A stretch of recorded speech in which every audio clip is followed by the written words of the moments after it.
HiSec Buyback offers a 90% GDA anywhere in HiSec. Simply go to hisec.evebuyback.com, appraise your items, create a contract, and get paid quickly. Hey everyone, and welcome back to Talking in Stations. I'm your host, Rahne, and I'm joined by our fabulous engineer, Artemis, who will probably not be too talkative today, just so you're aware, but they're definitely pushing all the buttons in the background. And then we have two guests. We have both BJK and Luke, who are going to talk us through the history of Fraternity. So I'll kick it off with introductions from BJK. Hey, I've joined Fraternity with my club Decoy like the end of 2020, start of 2021, when we saw Fraternity making a move towards Vale of the Silencing campaigns there. So I'll probably touch on some of the things happening from that timeline onwards. All right, and then Luke. Hi everyone, I'm Luke Anninan, so I'm the exec of the EN side of the English-speaking or non-Chinese speaking side of Fraternity. So I joined Frat mid kind of 2018, but I'm going to take us from the history from when Winter Coalition was formed back in 2017 up to where it is at the present day. So can we get a brief overview of Fraternity? So I'm in Pandemic Legion, so I know Fraternity from the aspect that they were an ally, or at least close allies to PanFam. But for those who may not understand nullsec politics or deliberately ignore it, can you give us a brief overview of kind of who they are now? Yeah, so I mean, Fraternity is the alliance that a lot of people describe as the Chinese alliance. I mean, a lot of that comes down to its origin story of it was. Now, Fraternity is actually a mixture of Chinese and non-Chinese players living out of Vale of the Silent. However, a lot of the leadership is Chinese, so I kind of speak for the non-Chinese side, which is why you probably don't hear too much about us kind of shouted around. Alrighty, thank you. And then I know we want to jump into the history. You said starting about 2017, but Fraternity's been around longer than that, correct? Correct. So Fraternity proper was formed in 2013. But it goes back even before that when Nali Skunda was still in Dell under a coalition called the Pangu Coalition, if I remember correctly, which was pretty much most of the Chinese players on TQ brought together. But I think the hope is to try and do something else on that kind of ancient history as well to bring that to a lot of people. Yeah, okay. So that will help clarify. We're at least only focused on 2017 onward. I also think it's worth pointing out, because I don't know if everyone realizes this, but China, so you're talking the Chinese alliance, etc. So China actually has its own server called Serenity. So that's mostly, it sounds kind of weird because everyone talks about Tranquility as like this single shard, etc. But due to internet laws in China, they have to have it separated. But what ends up happening is a lot of Chinese players wanted to play on the normal Tranquility, so it's either like VPN or they're just able to access it and play. No, that's right. So if you kind of look at Fraternity, yes, there is definitely a block that are mainland Chinese and then kind of using the VPN to get onto TQ so they can play across kind of multiple time zones rather than Serenity, which is a bit of an unusual EVE experience because everything is focused in one real time zone, which you lose a lot of the subtlety of the game that way. And also, obviously, there's a lot of kind of Chinese nationals that don't live in mainland China, right? And so they can't play Serenity without using a VPN into China, so they play on Tranquility as well. Yeah, okay, thank you. But just to help folks understand that we're just focused on Tranquility and we're focused on Fraternity 2017 onward. So I don't know if Luke, you want to kick us off then with some of the history of Fraternity around then? As we jump into this, could you quickly sort of what's the significance of 2017? Why did we choose that as the breakpoint? So for me, 2017. So I used 2017 because 2017 was when the wider coalition Winterco was formally established, and also before 2017. While there was lots of individual wars, the information is a little bit more spotty because there was less kind of non-Chinese speaking in Fraternity, so pulling it together is pretty difficult. And also, around that time was when kind of Winterco became more, or Fraternity became more known, because that's when the first wars with kind of Legacy and Test started kind of erupting, which is mostly when people will have heard of Fraternity the first time. Yeah, I remember that. And it was kind of surprised me when you said 2013, because I think I knew a Fraternity back in like 2018, and a lot of that was between a lot of the fighting and the wars. And then like Wintercoat felt like it was like, oh, there's Fraternity, and then they have this whole coalition with them. And like it took me a while to figure all this out, but I'm not really super into the politics. So a lot of the kind of coalition elements started to coalesce slightly pre-2017 when there were lots of smaller wars, like the wars with Phoenix Federation and FAS, so Freedom Amongst the Stars, so the Russian group. And when a lot of those dissolved, that's where a lot of the other kind of alliances kind of came part of the coalition. However, it's a very complicated story without going back to 2013, because a lot of it relates to kind of legacy relationships between, you know, Fraternity and Nulli Secunda and Fraternity and N3 and Fraternity and AAA sort of thing. So the 2017 felt like a logical place because that's where most people would have heard Fraternity for the first time, right? Because of the Warwood test and UALX. Okay. So I'm looking at the graph there. So there was a couple things within 2017. So you're wanting to start at the Winter Coalition being established? Yeah. Okay. Yeah. So Winterco was established kind of mid to late 2017. Initially, it was a coming together of a large part of the Chinese player base that operated out of OSY and Curse. I mean, to be fair, even today, if you go to OSY and Curse, there's a couple of Chinese corps that kind of still kind of live and operate down there.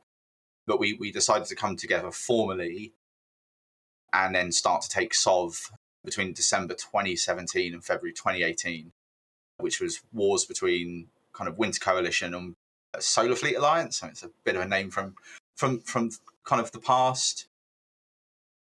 As well as around that time, if I remember correctly, Triumvirate Gas kind of went AFK and ceded a fair chunk of Betterid and wasn't really interested in operating. So Fraternity kind of filled that void.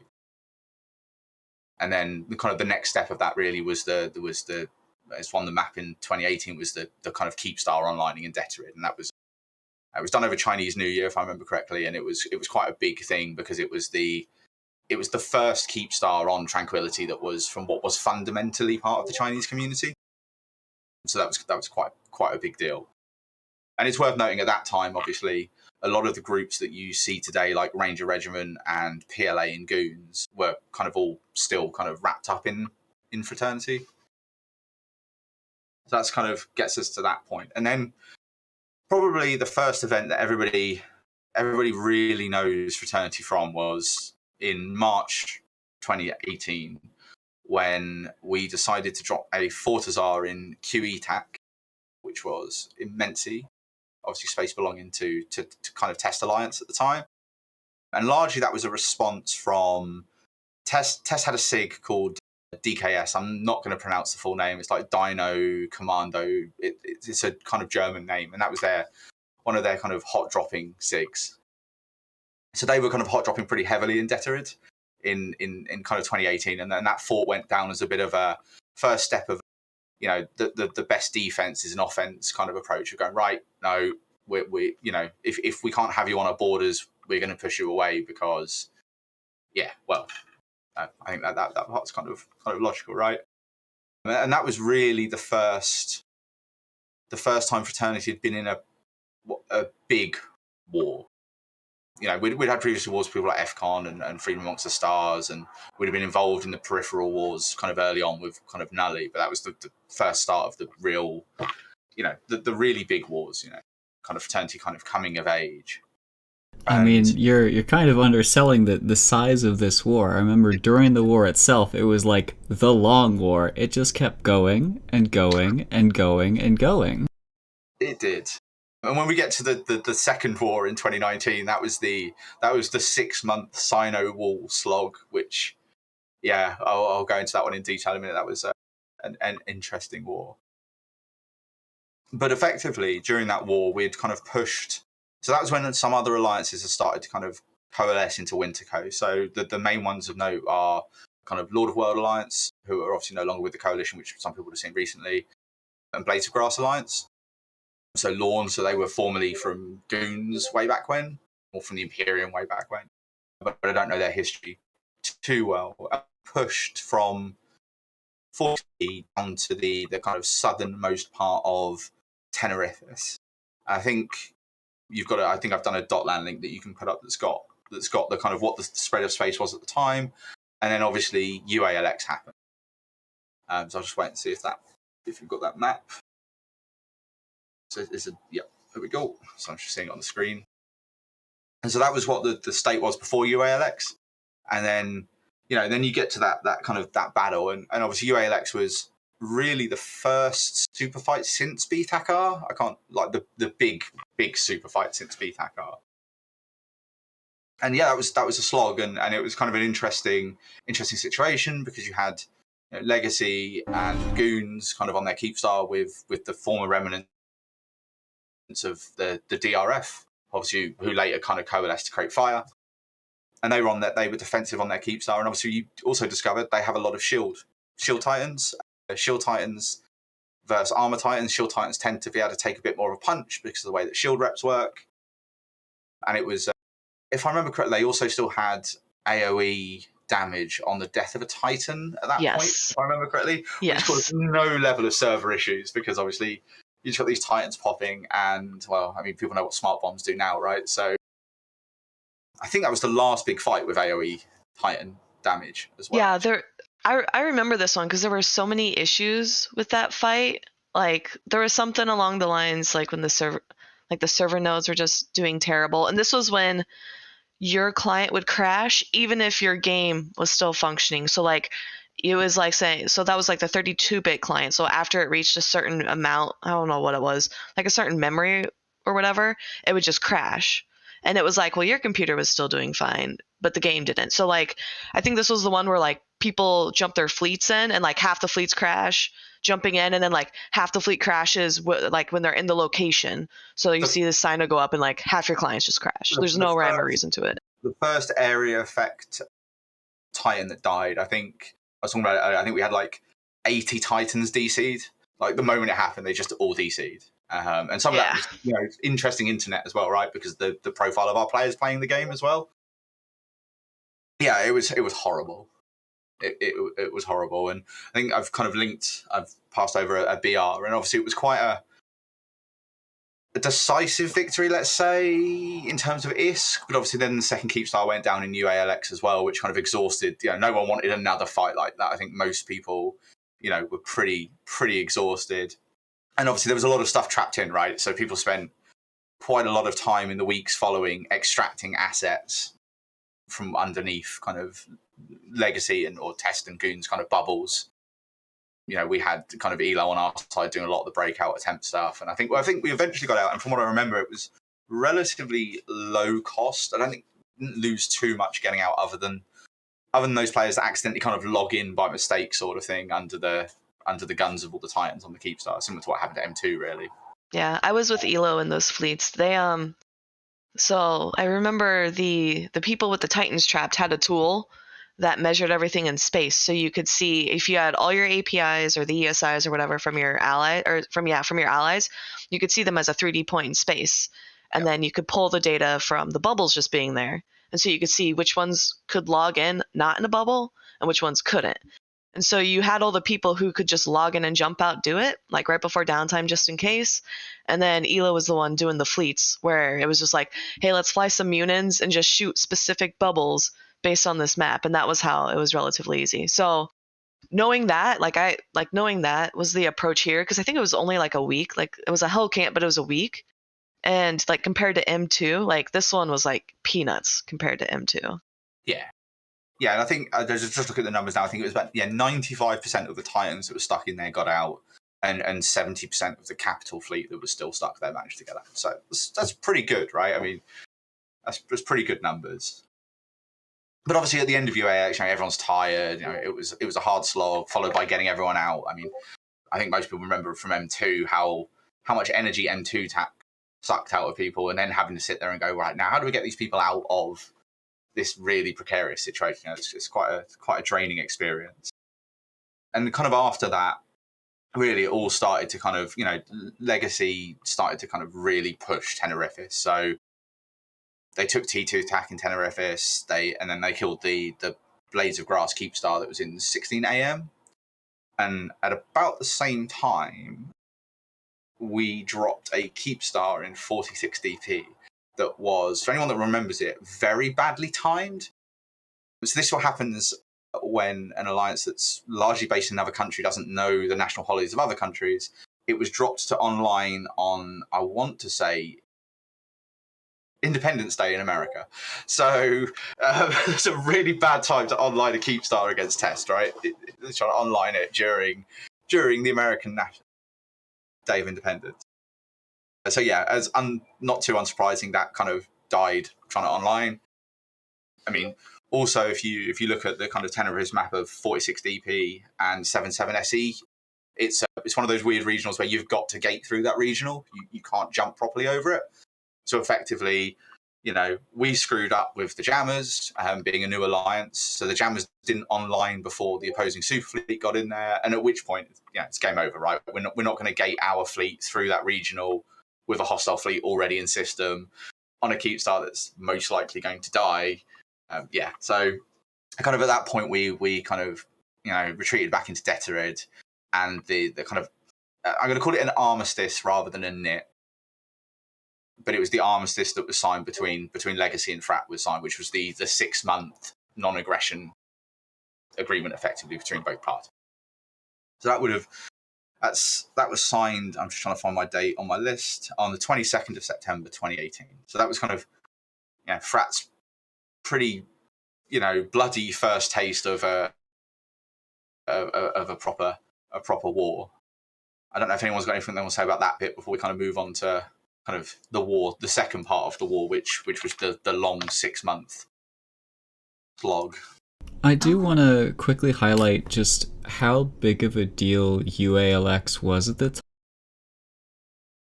Specifically, I remember after it happened, everybody was trying to predict, is this a turning point in the war?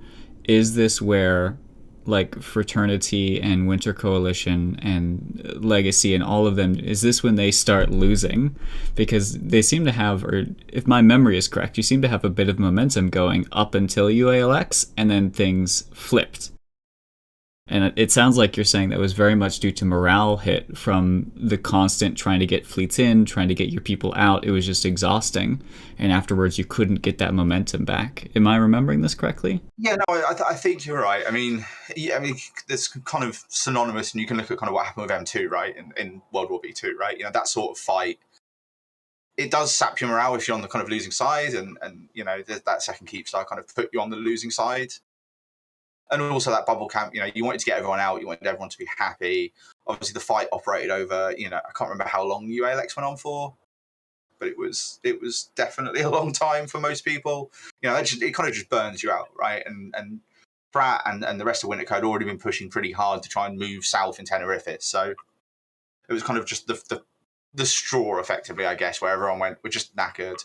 And also, you have to consider when you're kind of fighting that scale fight, especially on the kind of strategic side of things, do you want to run back in like that, right?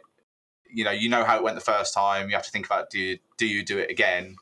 You're going to get punched in the face in the same way, sort of thing. So yeah, it was definitely the turning point, and it definitely factored in when the kind of armistice idea came up from Legacy, and kind of closed that down, really. So yeah, so we kind of then get to the armistice period. A couple of things happened during that. Obviously, as Fraternity, we went into kind of full force production mode, as you would, right? I mean, it wasn't a permanent cessation of hostilities. In 6 months that ended, and so you kind of just start building Titans, start building supers, put down the defensive border, because at some point it's likely to end up in the same situation again. And at the time, Detorid was effectively split into two, which most people don't realise. So, first of all, Detorid is pretty much divided to east to west around the O3 system, just a feature of how the jump ranges work. And effectively, Winterco and Fraternity had two staging systems. We were in QRFJ, which is where our kind of first Keepstar was anchored, and O3 TAC 4, which was where the kind of, I guess, the non-Chinese side of Fraternity kind of congregated effectively, and they were the kind of two strategic points. One had range over the border with Tenerife, and the other had the border with Amenzi. So it's kind of two good positions to project from. And during that time, obviously, we built up. And then as the armistice kind of came towards its natural conclusion point, obviously, you started to see more excursions into frat space from test, and from frat into kind of test space. Obviously, ELO and Black Legion kind of came back down. I think that kind of set a couple of hairs racing because, ELO's not really known for treading around quietly. So you start turning up and just shooting random structures in Immensea and Tenerifis and kind of pushing at the edges of what the NIP allowed you to do, sort of thing. And then on the 3rd of, so I think the NIP ended formally in April, or that was the date it should have ended. And then on the 3rd of March, there was a Goku fleet that kind of went wrong and ended up with the death of a test Komodo. I don't know if anyone remembers this. This was. I mean, it was one of the most enjoyable fights I'd been in, actually. But effectively, as I remember, a Goku fleet came in. We dropped on the Goku fleet with subcaps. They then pushed some caps through the gate to try and push us off and kind of save most of the Goku fleet. We dropped caps. Test decided to move their Titans and Supers the other side of the regional. So this was the 7-7 SE 46 DP gate. I think they felt like they had the advantage, and I don't know why, if they didn't see us pinging for our Titan fleet or not. They decided to push their Titans and Supers through the gate, at which point the Komodo took one hell of a bump off the gate, at which point, all bets are off. It's a chance for a Komodo kill. And if I remember correctly, it was the first ever Komodo kill. Yeah, exactly. So obviously kind of threw in at like 0300 Eve time or something. I think it all started at like 03, 0400 Eve time. Obviously, the Komodo died, and I think from the point the Komodo died, effectively the NIP was effectively dead at that point, right? I mean, it's just whether or not people took it personally or not, I don't know. But at that point, you saw obviously quite a sizable ramp up of aggression, even though the NIP was kind of straining. And then obviously the kind of April 2019 kind of territory, the NIP came to an end, and like the full war kind of kicked off in anger again. This time, though, it was more of a defensive war. Though it wasn't, we weren't going on the offense. It was now about how do we protect Deterid and Wicked Creek and Scalding Pass and kind of Innsmother, which is where we were living at the time, and proved probably how broken Sino jammers really are, to be honest. So we effectively jammed the entirety of Deterid, which is, I feel sorry for the logistics guys. I mean, they were pretty burnt out. I don't think we've ever had to fuel a jammer, but they use a lot of fuel just to run. Plus the, turning them on and off and all just bringing jump freighters. Deterid is not the easiest place to get out to high sec or low sec from. You have to snake through Great Wildland sort of thing. So for those unfamiliar with jammers and like this large scale nullsec warfare in general, could you give a quick overview of like why they were so impactful? Yeah, so Sino jammers effectively allow you to jam the ability to light a sinosaural field in the system they are dropped in. You can have more than one. You can actually have 3 in space. Only one can be online, but 2 can be sitting there in an offline state, ready to power up. So it means they're relatively easy to power on again if you lose one. And then effectively you have a 5-minute window. So if you offline a jammer, it tells you on the overview that it's offlining, if I remember correctly, and then after 5 minutes it's off, and then when you turn it back on again, you get like a 5-minute timer, and the jammer re-onlines again at that point. And from kind of a null kind of warfare perspective, caps and supers and titans are really your kind of force projection, right? If you can't get those into system, you've got to take them through a gate, and a gate is traditionally a bad idea. Oh, I mean, I've seen and it works, but generally speaking, I think it's a bad idea. So once that kind of went up, really you were in kind of subcap warfare territory, right? And because tests had to come in a specific route, so they had to come in from either Immensea or Tenerifis, you just make sure you've got people active, keeping an eye on those different routes, keeping an eye on their staging system, which, if I remember correctly, was 08 TAC in Immensea at the time. And so you can see when these fleets leave, right? And then you counterform and you kind of like bar the entrance kind of sort of thing and try to keep them out. So that's probably why they're, and also defenders' advantage means, we still have jump bridges, right? They're not affected. So we can move around relatively easily, whereas the attackers have got to go gate to gate, effectively. I'm just reading the chat. So good. I've been monitoring for a question. What's up, Artemis? The combat during this war, caps were out of the question. What sort of were the strategies that the attackers were trying to use to deal with this? Were they just focusing on taking down those Sino-jammers? Were they going in for Sov? Like, what were we fighting over? Initially, the plan was to try and pull the jammers down, right? If you can pull the jammers down, you can bridge a fleet and you can kind of try and create a strong point to kind of break in from. But that's also hard because you've kind of got to take advantage of it the moment they die, right? Because the moment you lose control of that system again, we'll just drop some more jammers and re-jam the system. So effectively what we faced initially were 2 or 3 very large fleets. And as it slowly started to progress, Test and Legacy started to kind of use the effectiveness of Legacy, I guess, in a way. The fact there are lots of different alliances within Legacy and their own command structures. So they could send in, 3 or 4, 5 fleets simultaneously, try and grind down jammers or mass drop Fortizars or mass drop Astra houses, sort of thing. And that was the kind of grinding strategy they had. I think ultimately the intention there was to, if you could get one system and the whole point of a kind of Sino jammer effective grid is once there's one hole in that, then it starts to become really difficult because you've got 3 entry points into the region, maybe 4 if you include Innsmother. You can keep an eye on those 4, right? If you lose 4 or 5 Sino jammers, then all of a sudden that's 4 or 5 other places where forces can kind of just appear, and you lose your ability to, control the battlefield, I guess, effectively. And this was also in the time before cores were a thing for citadels, right? So spamming citadels was a huge issue. Yep.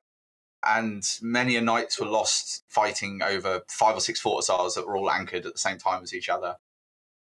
And forming everyone, and Pam coming down from the north, and just running around trying to kill these forts. And the jammers still helped because you could still build kind of natural choke points where you can go, right, okay, they've got to come through this gate in order to defend this fort, and if they can't come through this gate, there was a couple of awkward moments where goons and tests would be piled up on a gate trying to get into Detorid, which allowed bombing wings to go and hit the gate. Nothing as spectacular as World War B2, but some good bombing runs there as well. I was going to say, if I remember correctly, was this around the time when Horde and Test were fighting in high sec over the TTT before it was fully established too? So Test was fighting, right. Seems like multiple different wars and areas. Yeah, the TTT had become a thing. I'm trying to remember when the TTT was originally anchored, but yeah, there was still conflict over it. It was before the kind of agreement that stands to today. So Test had their keep start, Horde would try and pull it down. I suspect that kind of did distract Test quite a lot and cause quite a lot of frustration, which might have been one of the contributing factors to just putting an agreement in and being done with it, because fighting that on 2 fronts is probably not the best thing, right? But yeah, it was around that same time. Yeah, I remember that. Okay. So and it was also around the same time where, and I can't remember which happened first, when Skillyou also disbanded. Yes. So that was 2019. I remember that because Skillyou disbanded, and it was so convenient because it was timed right after the glassing of Tribute. So while PL and NC were moving out of Tribute and Horde was in Geminate, they were able to move just directly to Drone Lands and set up in Drone Lands because all that space and all that SOV dropped like overnight. So, yes. And that's a good call because I remember being in PL. PL eventually deployed to go help Fraternity. And then that was when Horde was fighting Test. So there are all these factors at play beyond just the front between Test and Fraternity, which is so interesting. And Skillyou, when they dropped their SOT, they Skillyou and Frat had been working with each other on and off quite a lot, and Skillyou kind of gave us heads up and said, look, we're dropping our SOV. If you want to take this, put stuff down in the drone space up here where the old Holy Roman Rental Empire was, there's space there. And then also conversations obviously had to happen then between Frat and PanFam, kind of while that was going on. And then a number of the Skillyou corps kind of folded into Fraternity. So I think like Dopamine folded into Fraternity. Those that just didn't want to kind of that hang up their hat straight away. I mean, it's kind of interesting because you're seeing some of the old Skillyou guys kind of waking up again on Tranquility at the moment, which is quite cool. Yeah, so they kind of gave up their SOV, and that was given, you know, a lot of that then got transferred over to Fraternity, albeit with conversations kind of going in the background sort of thing. Then the kind of the death knell of the Detterid War kind of happened. So, well, actually there were two. So one, Hess had managed to get a corp into Fraternity, or at least take control of a corp into Fraternity. And in the system of IAS, they effectively dropped 3 of their own jammers. So IAS was literally next to O3. With 3 jammers there, they then kind of, that corp then dropped and flipped over to test, which meant the jammers kind of went with them because they were held by the corp, which meant we had this, you know, this situation where there was this system next to our staging system that we couldn't jam. And so I think from that point, there was about 24 hours of effectively continuous fighting, right, to try and just kill these jammers. So they'd managed to reinforce the iHub because the system wasn't jammed. And on that first attempt, we'd managed to successfully defend the iHub. I think if I remember correctly, Test Nightmare Fleet got lanced by Titans on the way out. It was always amusing to see. We'd managed to kill the iHub and kind of kill the jammers, but it was about, I think it was about kind of like 18 hours of just every single person reship continuously. We need to kill these jammers, otherwise we can't jam the system, and we're going to have a real rough time when it comes to the iHub. We managed to get it jammed about an hour before the iHub event after all of that. That was a long night. And then one of the systems in Detterid was reinforced. So there's a system in the northwest of Detterid called BOZ1. It's not a super strategic system. It's in range of like 1 or 2 systems from Immensity, but they managed to reinforce the iHub. And ahead of the iHub timer, they'd managed to kill the jammers. And this is kind of where it went a little bit south. So Test went to bridge their fleet in for the SOV contest. Frat bridged their fleet in for the SOV contest. However, the Titan pilot jumped, not bridged. So at this point, there's a test. I believe it's a Leviathan. It was a Leviathan. Some people think it was a RAG. I haven't gone back and checked. But effectively, it jumped in. At which point, we immediately dread bombed it, got completely tunnel visioned about the SOV fight, and lost the iHub because everyone was too interested about killing this Titan that they were to actually defend the iHub, which was, yeah, I mean, and that was a problem. And obviously we lost that iHub, and Test immediately dropped a fort there, and you know, there was a lot of back and forth over trying to kill that iHub. It wasn't a super useful system for Test because it wasn't in bridge range of any of their stagings. And it was, they could have put a gate there eventually, but it was an awkward situation. But the problem there is all of a sudden you've now got another place where a fleet can jump into Detterid, and it's kind of up in the north. And around about that time, they managed to slowly start to get the momentum to kill. So at the same time, actually, I should point out, because I'd forgotten, just before we lost that iHub, that was when Blackout was a thing. Oh yeah, this was the same year. That was when Blackout was a thing, and when drifters randomly turning up and shooting Keepstars was a thing, which was, you know, again, it wasn't Blackout's fault that obviously the war was lost, but I think it hurt ADMs everywhere, right? So when you're trying to hold ADMs across an entire region, that starts to become a problem, and that led to a couple of systems starting to become slightly lower than ideal. I think if I remember correctly, the next system Test managed to take was QLPX. So that was in the bottom west of Detterid, but in range of their staging Keepstar. So at that point, it's quite a useful system to hold. We fought backwards and forwards over it for about 30 days. After 30 days, jammers got dropped in space. Test dropped a Keepstar there. When it came to the onlining timer, obviously, you know, it's kind of called banners, right? Yeah, we called everyone we could call. But obviously, at the same time, you know, you had Test there, the rest of Legacy. I think Goonswarm turned up to defend it. And there was just no way of getting into that system to kill that Keepstar. So unfortunately, it then successfully onlined. And we kind of come to the kind of final stage of the war at this point, which was, it was kind of at that point we'd already decided, look, we're probably not going to win this war, right? We're a relatively small alliance. I mean, Frat was a lot smaller than it is now. and Legacy, especially when they start calling in like Goon Swarm, that's quite a lot to fight, right? You know, Panfan would come down, but Panfan were far up in the north. It wasn't the quickest. I don't know, Ren, you flew down quite a few times, I suspect, so I don't know how long it took to get down there, but I don't think it's the quickest route, right? Yeah, and I'm trying to think, like, unless we were called for really big fights, I know headliner of PL was, a lot of the strategy was, so you had test fighting in high sec, and then that went away because Horde wanted their agreement. So it, like, them making that TTT agreement only helped test in this instance.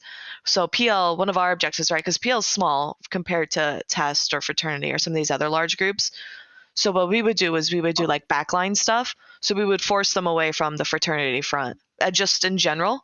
And then I think when it was time for us to, like, when there was like big fights and we knew where the fight was going to be, and we knew you guys needed help, I think then we would take the chance of like going all the way down. So I know PL likes to do this. Like wormholes sometimes are a good way, or jump bridges. So like jump bridges were still really strong then. So when did the Glassing of Tribute end? Because obviously I think you guys were doing a lot of rebuilding at the time as well. yeah, so that was 2019. I'm trying to think, because that was 2019, because that was right after I joined. Like I joined, got all my stuff moved, and then we had to move again. And that was like one of the first things I did to help PL was doing move ups, which I think are hella fun. But yeah, but when we set up, I know PL's kind of spoiled. So because we're smaller, we didn't take a lot of the SOV, and we don't rat that much. So a lot of NC and Horde did the SOV, but again, it's trying to get people positioned, trying to get all the logistics figured out. So PL still was partaking in that, but like as an average line member, we would have had no idea. But I know from a leadership level, they are probably really burned out of getting everyone moved, getting everyone set up, and then immediately going into doing wars and stuff. Yeah, it's just another strain, right? Like if you're trying to do all the moving and resetting up, and it's all of a sudden, can you come and help them burn all the way over to Deterid, which I think is like 23 or something, plus jumps away sort of thing, because of some of the natural barriers of cash and how that kind of region works. Yeah, and then we would join fleets too with Black Legion. I know Black Legion was doing a lot of work with Fraternity then, and so because they're U.S. time zone speaking or English speaking U.S. time zone, some of the PL would join that too.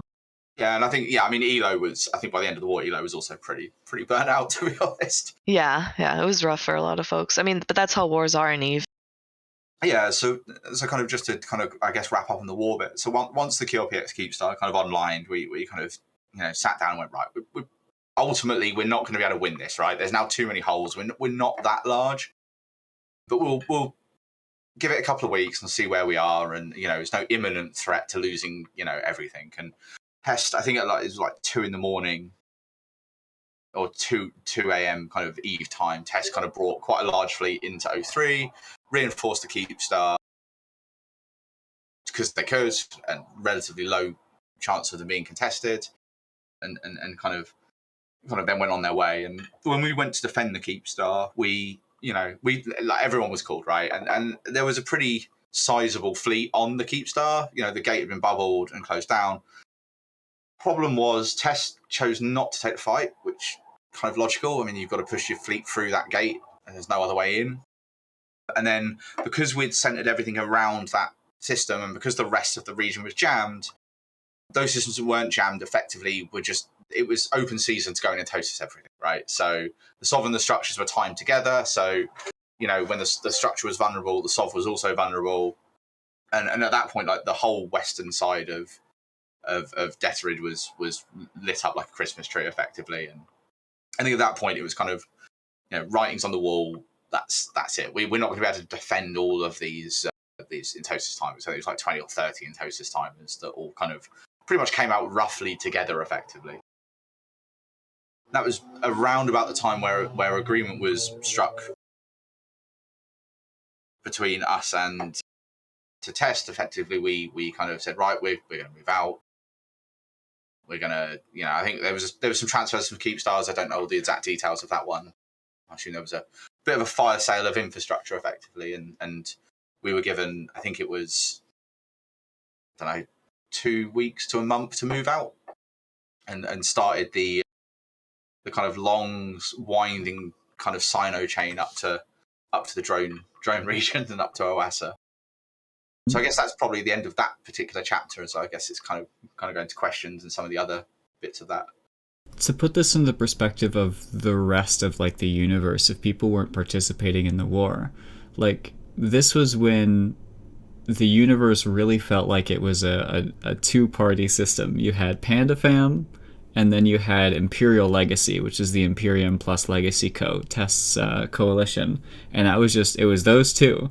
You were either with them, with one side or the other, or you didn't matter whatsoever.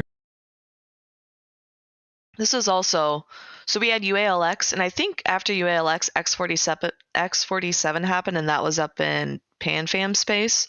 Yeah. But that was where like it really, so you had BTAC R5, and then you had a long standing list of changes of like keep stars coming in, prosperity or whatever people want to call it, where people just like oracles online, everyone mining, everyone getting all these ships.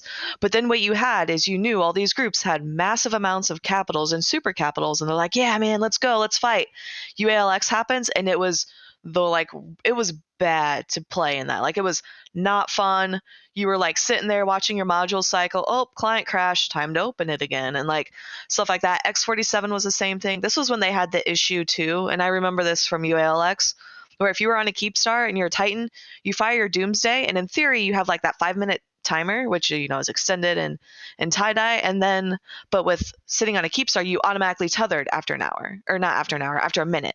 So it was like if you had such like a huge defender advantage, which was like super tedious. This was also around my cat's gonna push stuff off my counter, she knows. But this was also around the time when I think it was like, this was right after, I think it was Imperium was attacking Horde space, and they were trying to like Skynet fighters over, but like it took so long that there was essentially no fight, because they were like, well, we have to wait 30 minutes for our fighters to go. So all these people wanted fights, and they wanted to see things, because there had been so long since we had seen some of this stuff, besides like random dread bombs on things. But at the same time, it was like everyone did UALX, X47, and they're like, oh my gosh, I hate this. Something at CCP needs to change.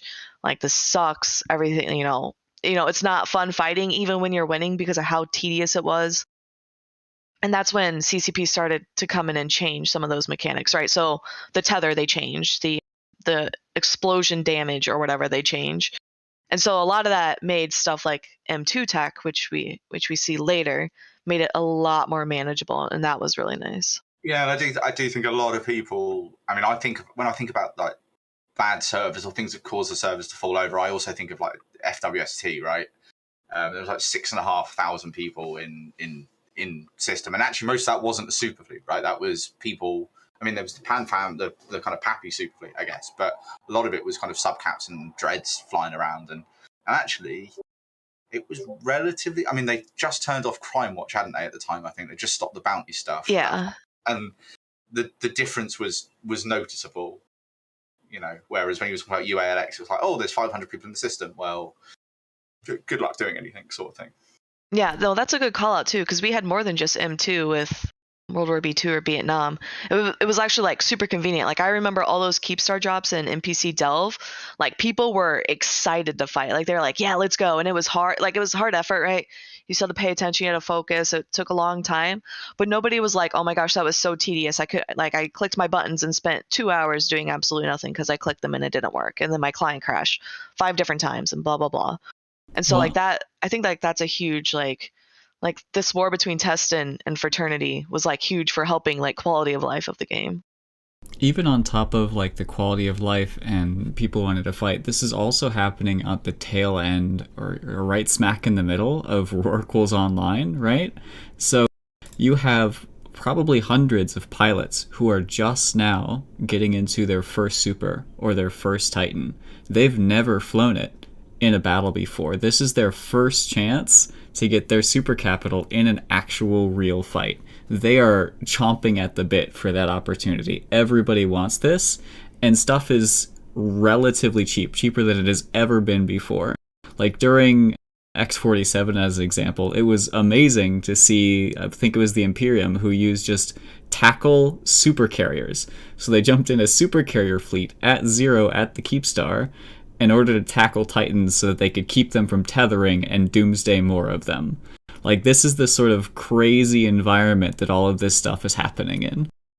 Yeah, but that also made people do really daft things. Like, just reminded me of a story, and I'm sure this made Reddit, of one pilot in it was in the therapists rather than fraternity, so kind of cure, but also made all of his money running like not escalations, Satio stuff and all the rest of it. So he was quite a wealthy player, and lost on the 4th of August, lost a Vanquisher.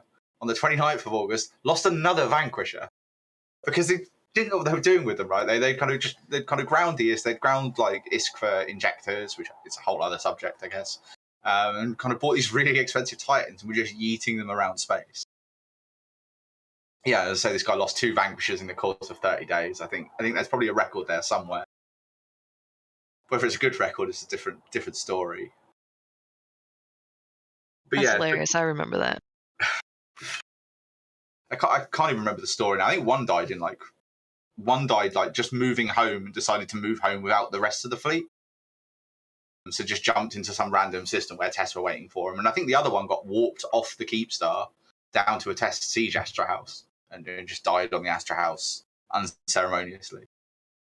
But yeah, I mean, it was definitely interesting times because I think it's kind of Artemis pointed out, like a lot of people were getting, into their big toys for the first time, hadn't used them.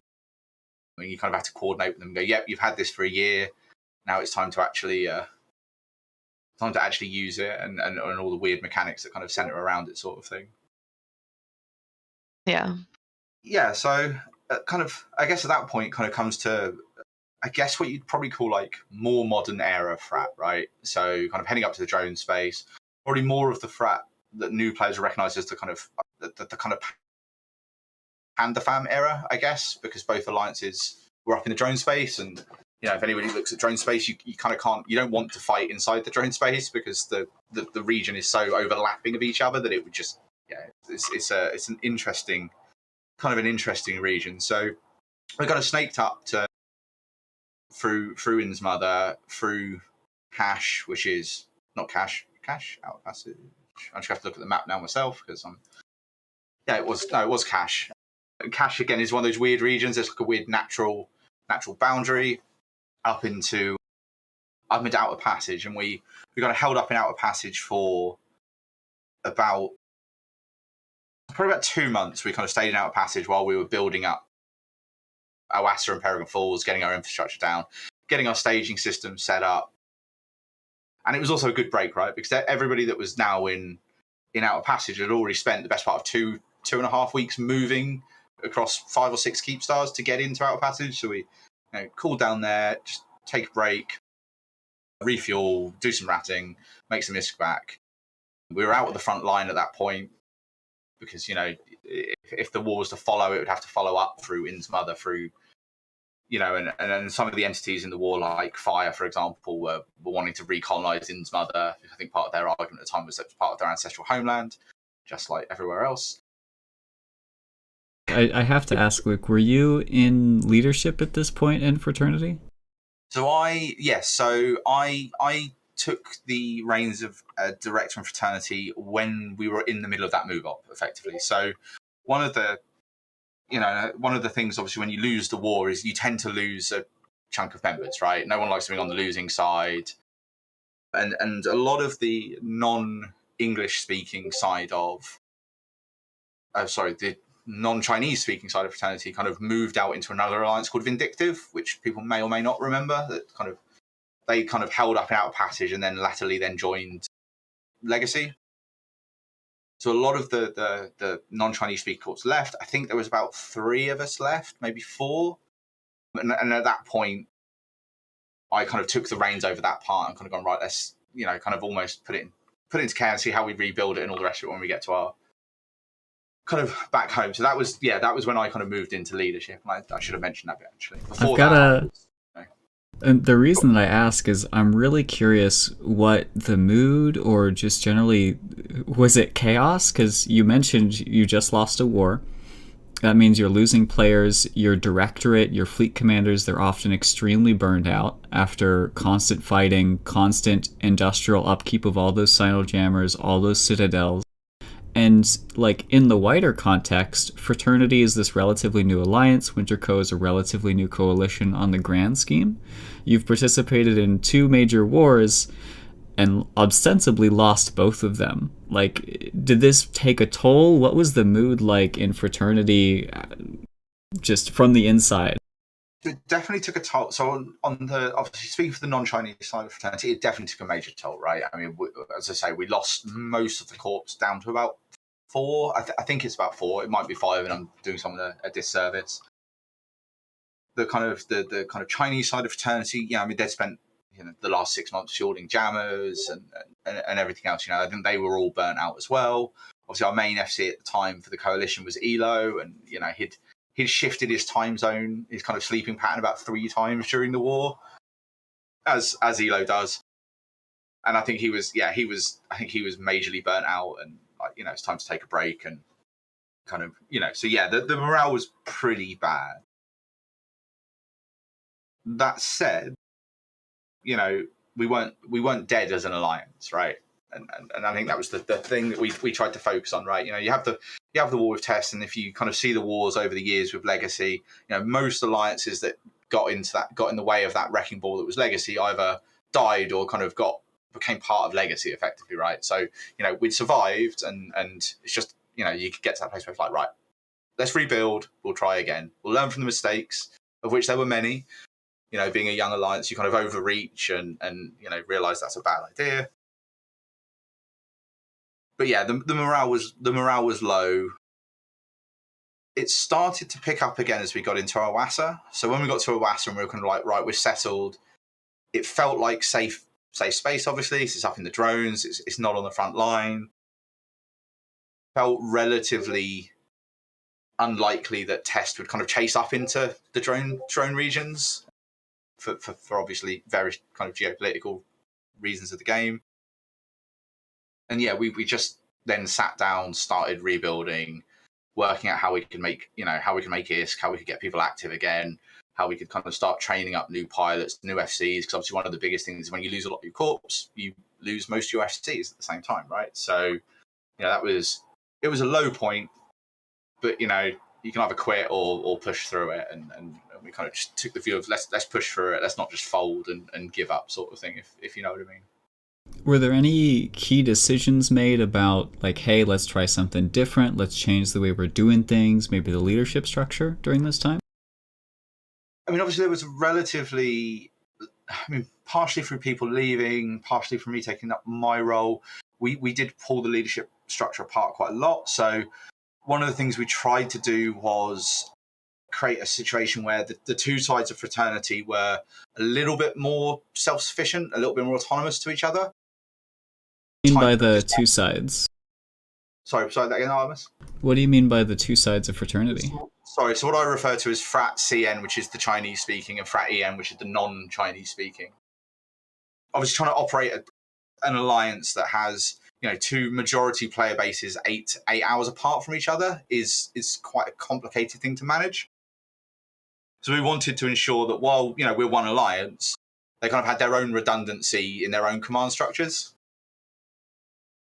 Because one of the things that hurt us in the test war would be, something would happen overnight, and then you could try and accommodate for it and deal with it, but then certain parts of leadership wouldn't be awake for another 8 hours, and you kind of had to then kind of almost recap through and retcon the stuff that had happened in the evening before.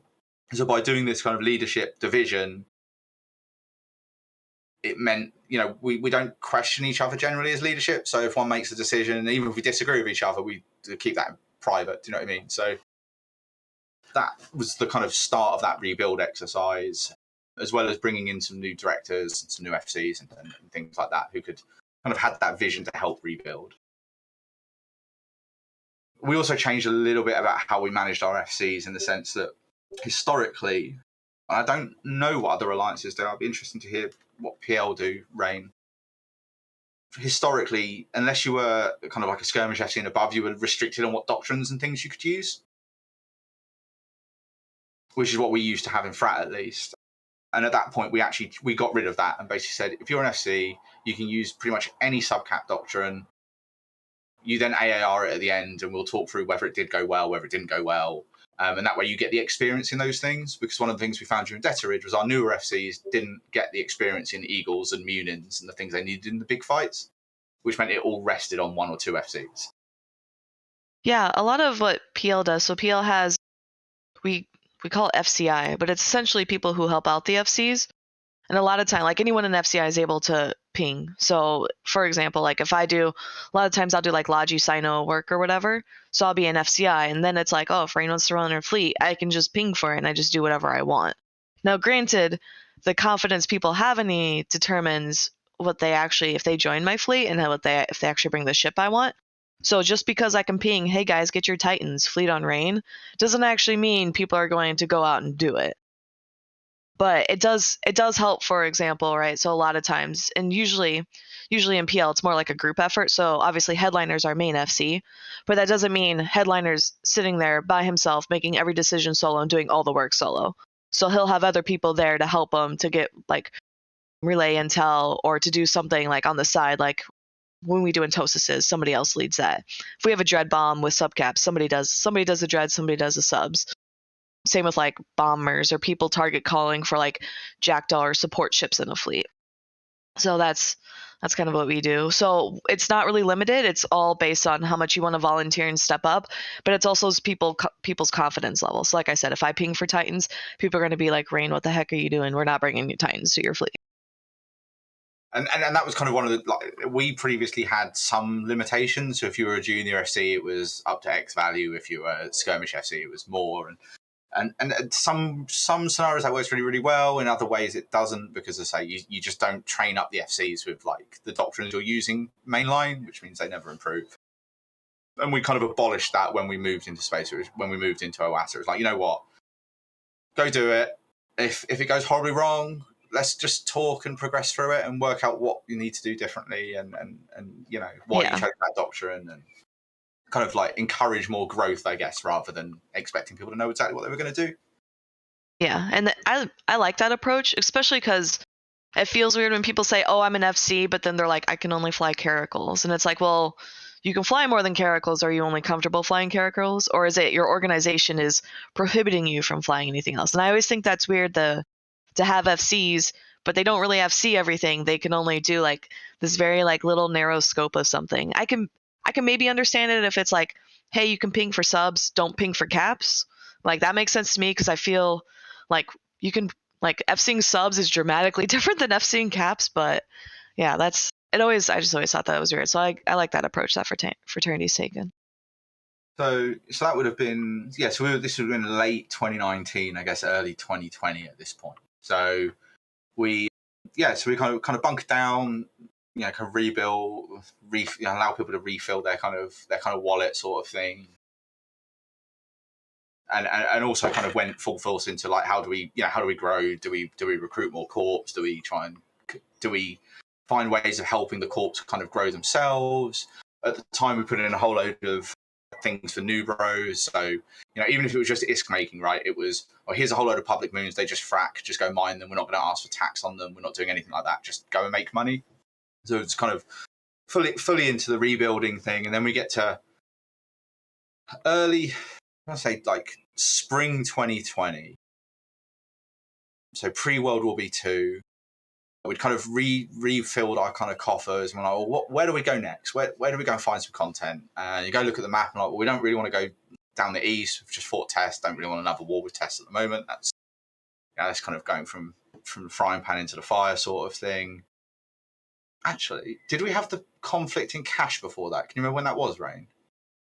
Remember when Test and Vindictive were pushing Cash? That might have been end of 2019, early 2020. Similar sort of time. I think we kind of overlapped 2 different campaigns. Yeah. So if I remember correctly at the time, yes, there was 2 things going on. So Fraternity decided we were going to go down to Vale of the Silent.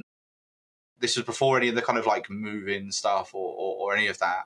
And we're going to go to Vale of the Silent. We're going to go drop some sov there. We're just going to have fights, right? It's somewhere to kind of rebuild, retrain kind of UFCs, because drone space is drone space is a bit weird. Sometimes it's really active, and then other times it's really quiet. You know, Vale at the time was pretty active. It was just after the kind of glassing of Tribute in Vale. It was kind of a bit of a fight club sort of kind of thing going on down there between like Scum Lords and Forsaken Empire and Reverberation Project and Dogfall. I gotta stick my foot in here and say, when Fraternity decided they were going to jump into Vale of the Silent, there were a lot of like small gang or mid-scale alliances who were just very unhappy because Vale of the Silent, as you mentioned, it was a brawl. Like there was, I'm trying to remember who they were. They still exist. Forsaken Empire, maybe that's the name. But there were just tons of these small to medium scale alliances just brawling it out with each other. It had a really cool vibe from my perspective. I remember loving talking about the wars that were happening there, doing podcasts at the time. And then Fraternity's like, yeah, no, we're just going to go stomp on your playground and pee in the sand pit. I mean, and we're like, well, great. This was before that bit of it. Initially it was like, we're going to have content. I think VI2K got taken by Lord of Worlds Alliance, I think. I remember correctly, that's kind of where we were staging out of because it kind of gave some activity. But at the time, to be fair, it wasn't an invasion campaign at the time. It was, here's some content, let's go do some stuff. Then it started to kind of tiptoe towards that. So round about the change when things like the BRM changes started happening and all the rest of that, all of those changes where CCP's clear route and the route of the game was diversify what you're doing to make income, diversify your gameplay. Don't just kind of just grind the same system in Ishtar, for example. That was where we decided to make the change and say, right, it's time to kind of formally move down to Vale. Because Vale obviously gives you access to a lot more, both PvE as well as kind of PvP kind of content. Vale is like, if you're going to fly out from Jita on a small gang roam, well, you're probably going to go to Vale or Tribute because they're the easiest to get to. If you need access to low sec or kind of high sec for kind of mining, exporting, whatever, again, Vale gives you, good access to that. Whereas one of the downsides of the drones is, you're 4 regions before you get to low sec, if I remember correctly. So that was kind of where that shifted from, we're just down here for some fun, to actually we want to move the Alliance down there because it's a better place for the Alliance to be. It's a place where the kind of numbers have kind of swelled again. We've rebuilt a bit, but now actually our pilots kind of want to get involved in more PvP and more small gang PvP, and we can't really give that to them in the drones.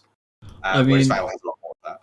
Everything you say makes complete sense, and I 100% believe that might have been what actually is happening, but from the outside looking in, it seems like another case of, oh, it's just a content deployment until we start winning, and now we've accidentally conquered this reason. Like, this is PL's playbook to a T. Yeah, I get the argument. I can honestly say it wasn't the initial intent to go down there and conquer everything. I mean, that's whether or not people choose to believe it or not. It is what it is, because you're right. Yeah, different alliances do go into different areas. Go, well, this is content, and then all of a sudden, actually, we have a chance of taking the region. So let's go and take it.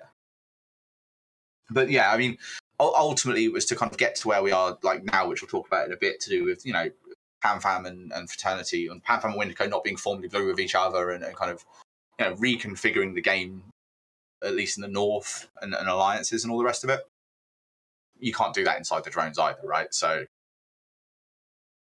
yeah, that was kind of when we moved to Vale, and what was kind of interesting was that Vale campaign kind of then backed into World War B2. So we were already doing our stuff in Vale, and World War B2 started. So we were kind of living in a combination of Vale, or the more PvP orientated players were living in Vale, and the more PvE orientated players were still living up in the drone space because they hadn't moved yet. And then World War B2 happened, right? So this is kind of where you get into the scenario of, oh, how much did Frat do or not do during World War B2 sort of thing. And it's just like, well, we were still in the process of moving house and executing our own campaign sort of thing. So that's kind of where you get to this kind of scenario. So we started moving down, and obviously at the same time kind of fighting in World War B2. So like Frat was actually pretty active in Fountain. Both sides, both the EN and CN time zones were really active in Fountain, and the kind of, then as we got into Delve proper, that kind of quietened off a little bit just because of the time zone that like goons had their stuff deployed to, right? If I remember correctly, it was all EU timed. It was just such a misalignment for the kind of Chinese player base, right? Unless it was an M2, for example, where it kind of spanned up till downtime, and then we would send reinforcements in at 0500 Eve time sort of thing. That's kind of the kind of World War B kind of situation. And obviously everyone knows how World War B went. I'm not going to rehash out the World War B. I think enough talk shows have done that. And then we kind of get up to the middle of 2022, right? 2021, sorry. Is that where BJK comes in? Yep. Hi, friends. He's been sitting there quietly in the background. You've been giving us such detailed history. Yeah, it was pretty exciting, that transition. I think being in Horde at the time, when the first transition was moving into Vale, I could really see potential in the growth there. Like, backing up what you were saying earlier, like it's more centralized in the middle of the map. It's easy to get to for both allies and hostiles.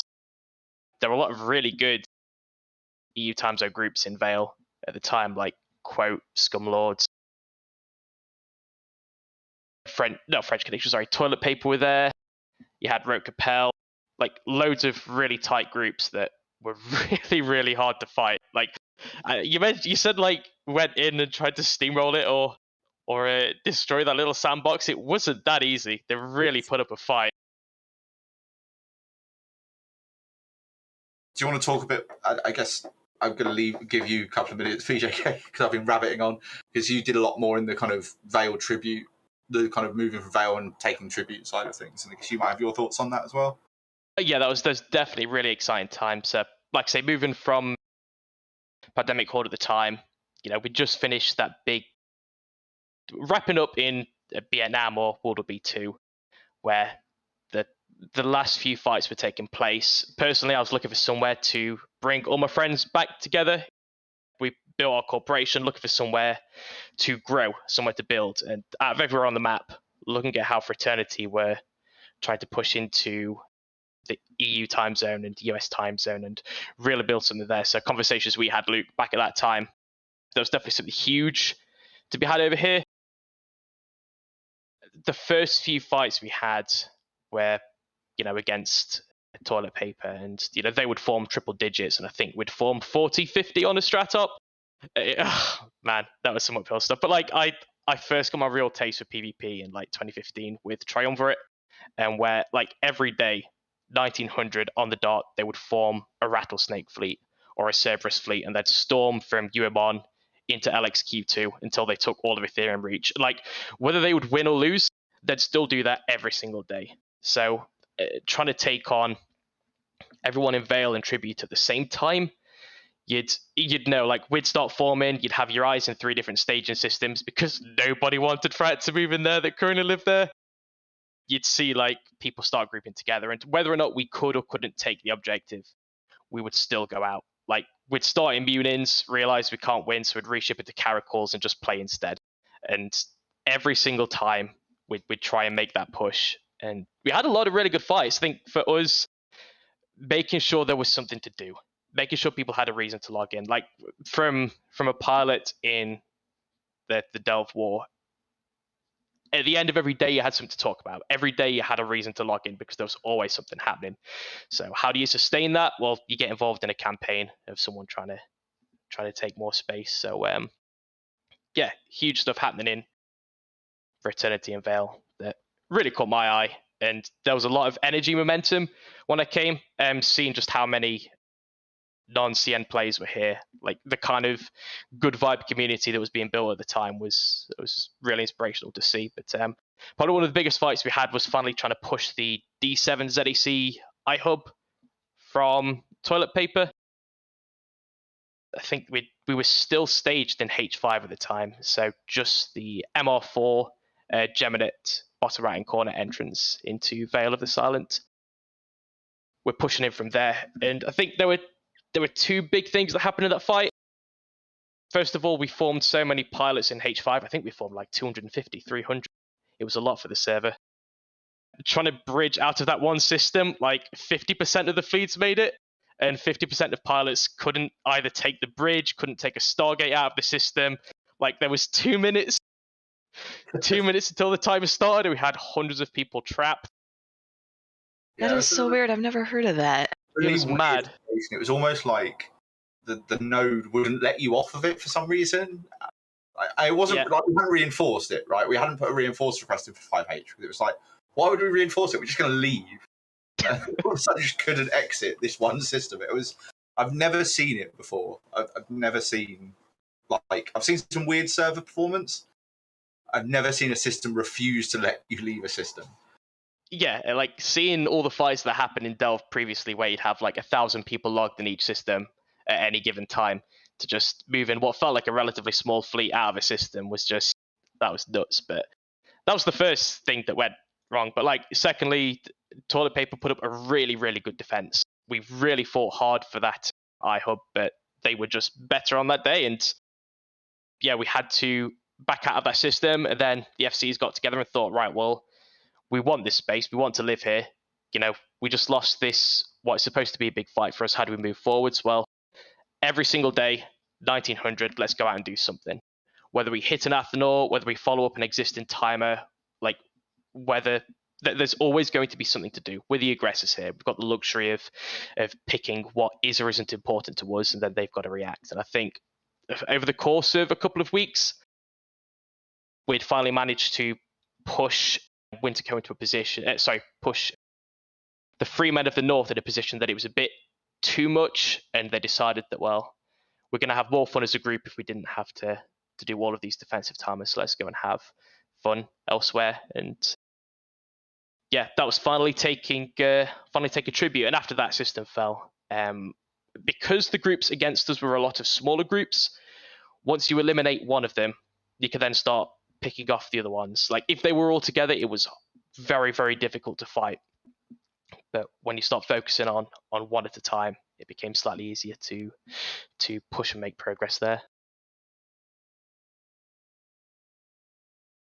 So I think that probably comes on to the last thing, I guess, the last major thing that Frat has done. And I know BGK, you're going to have some stuff to say about this one as well, which was post World War B. Obviously, a lot of the alliances. So Frat kind of the non-Chinese speaker side of Fraternity grew quite heavily after the back of World War B. Obviously, a lot of corps decided, either their alliance was falling apart, and let's say they were a legacy alliance, and they didn't obviously want to join Goons, and for whatever reason didn't want to go into PAMFAM. So Frat kind of grew quite a lot. I think most people probably looked and commented at the time off the back of World War B too. And obviously, you then kind of got like Fraternity's kind of old rival, so to speak, which is the kind of Army of Mango situation, which is the one hangover from those Chinese players that did play on Serenity. The dominant player on kind of Serenity is PIBC, which is the Serenity name for Army of Mango's coalition, effectively, on TQ. And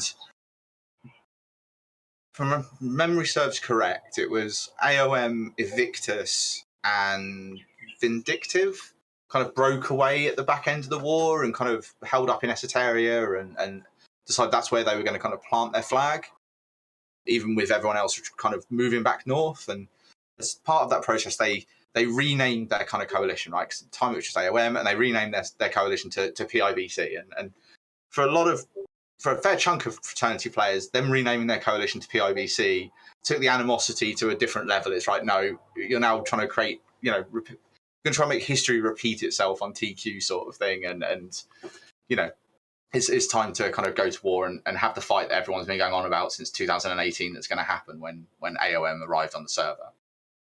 So most people know the events of 2022, obviously, with the kind of Keepstar shenanigans.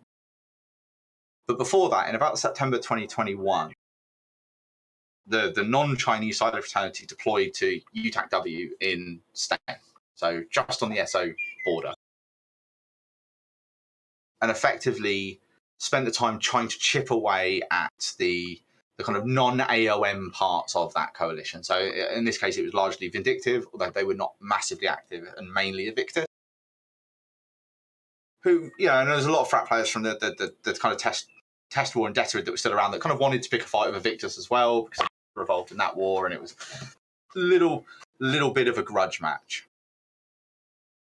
And over the course of kind of 2 or 3 months, I think up till December, we kind of just slowly chipped away at Invictus, kind of continued having fights backwards and forwards.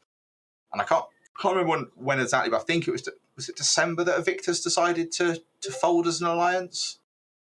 Yeah, towards the back end of December. And then basically I don't entirely think it was just because of the pressure that was going on them. I think they had kind of other things and real life things as well. But Invictus decided to kind of fold and go, right, we're done. And that kind of removed that kind of non-Chinese time zone content from Esoterius. This was just before Christmas, I think 2021. We were looking at kind of going, well, what do we do now? We can't go and fight Invictus anymore. I know some of their corps, I think, came together to create an alliance called Reloaded, but they were distancing themselves from kind of AOM. They didn't want any part of it. And I think it was the 4th of January, I want to say, but I might be wrong about the exact date. Fraternity as a whole put out a statement and went, right, we were down there, just the non-Chinese corps were down there. We've done what we were there to do. Now the rest of Fraternity wholesale is going down there, and we're going to have this war with AOM proper that everybody's been kind of trying to egg us on to do for the last 3 years at this point. And yeah, I mean, I was looking forward to a good 3-month, 4-month. Kind of not what happened. Day 2, I think. Well, I mean, day 2, I think there was a Discord exchange between me and BJK actually. About 1600 Eve time, which was, do we think you could ref a Keepstar with bombers? Is this a thing? Could we just ref a Keepstar with Torque bombers to see just to see what would happen? I think we kind of formed up all of EN Fraternity and took something like 120 something Torque bombers down to Artac A, and there you go, there's a video of it. Yeah, successfully managed to ref their stage in Keepstar. What I think is really interesting with this is touching on the collapse of Invictus, is that the Army of Mangoes had no non-CN support anymore. So there used to be a group of alliances living in Esoteria, covering all different time zones. But with the fracture of Invictus, there was just CN groups left. So in this video, we managed to push 120 bombers through a drifter wormhole. And this some guy who does a lot of streaming, a guy called Pando. He's very good at using drifter wormholes to navigate huge Kiki-Stuka fleets, and we'd basically taken inspiration from that, done the same thing. I think Luke dropped me a message at like 2 p.m. in the afternoon, just like, hey BJ, you around? Usually if I get a message like that, I've done something wrong. But on this occasion, it was good news. But yeah, pushed them through. I think the only resistance we really had was one brave tornado pilot, like one poor guy warping around backwards and forwards. But yeah, we thought it'd be incredible if it were possible. But if you have a group that's purely focused on one time zone, you're extremely vulnerable from displays of force like this from others. And I think that's, touching on Fraternity that has a mostly CN time zone base contingent, like having coverage across the board is so important for any alliance of a scale like this. Can I just take a moment to highlight the fact that for those watching the stream or the video later, you're warping in using the wall fleet formation. Oh hell yeah! Like if you want to take a fleet out and you want to have either really good tracking with your Ferox, you warp them in a ball. If you want to be spread out so you don't get bombed, do a wall formation. Like Bjorn B has done some amazing videos when this first came out about really good utilization. But no more are you going to take a Ferox fleet and all get annihilated because you got bad tracking. Like this has unlocked so much potential. It's insane. I love these formations. It's one of the best things they've added to EVE in a while. I kind of want to pivot because there's been some questions in chat. So you're talking about AOM not having like English support allies because of the collapse of Invictus. So there was Hedwig in chat is asking, is Fraternity looking for English speaking players or are they going for Chinese more? And then he said, is it worth applying to any fraternity corp or not? And so they're curious as to which corp they should apply to. I think an English speaking one. So I don't know if you guys have any thoughts there, or is Fraternity actively recruiting? So I mean, from my side, yeah, Fraternity is continuously recruiting. Yeah, we're always looking for new pilots. There's a number of different corps on the kind of EN side of Fraternity. I mean, the easiest way to kind of to check it down would be actually to pull up the Z-kill with the different corps, and you can kind of see the activity times, and you can kind of get a bit of a feel for the sort of corps you want to join. If anyone ever wants to message me, they can. I'll kind of, if they tell me what their play style is, I can kind of point them in a direction and go, here's a good option, because there is quite a diversity. So we've got some corps that are very heavy EU focused, some that are very US focused, and some that are more PvP focused than others. Some that want to do a little bit more PvE sort of thing. So best thing to do would be to kind of message me or talk on the TIS Discord, and I can kind of point you in a direction if it's something you want to look at. All right, I've posted that in Twitch chat too for your Discord. Yeah, thank you. Okay. All right, so back to reffing a keep star with bombers in the Army of Mangoes War, or the PIBC War, I guess. So I think it took about 50 minutes, but it did get reffed. It did successfully get reffed. As I say, it took a bit of a time, but actually, I think it was quite fun. I think most people sitting on there knew it was taking 50 minutes. They also knew they were sitting in a bomber reffing a keep star, which, is a thing to joke about, right? It's a thing to have a bit of a laugh about and just kind of chill out.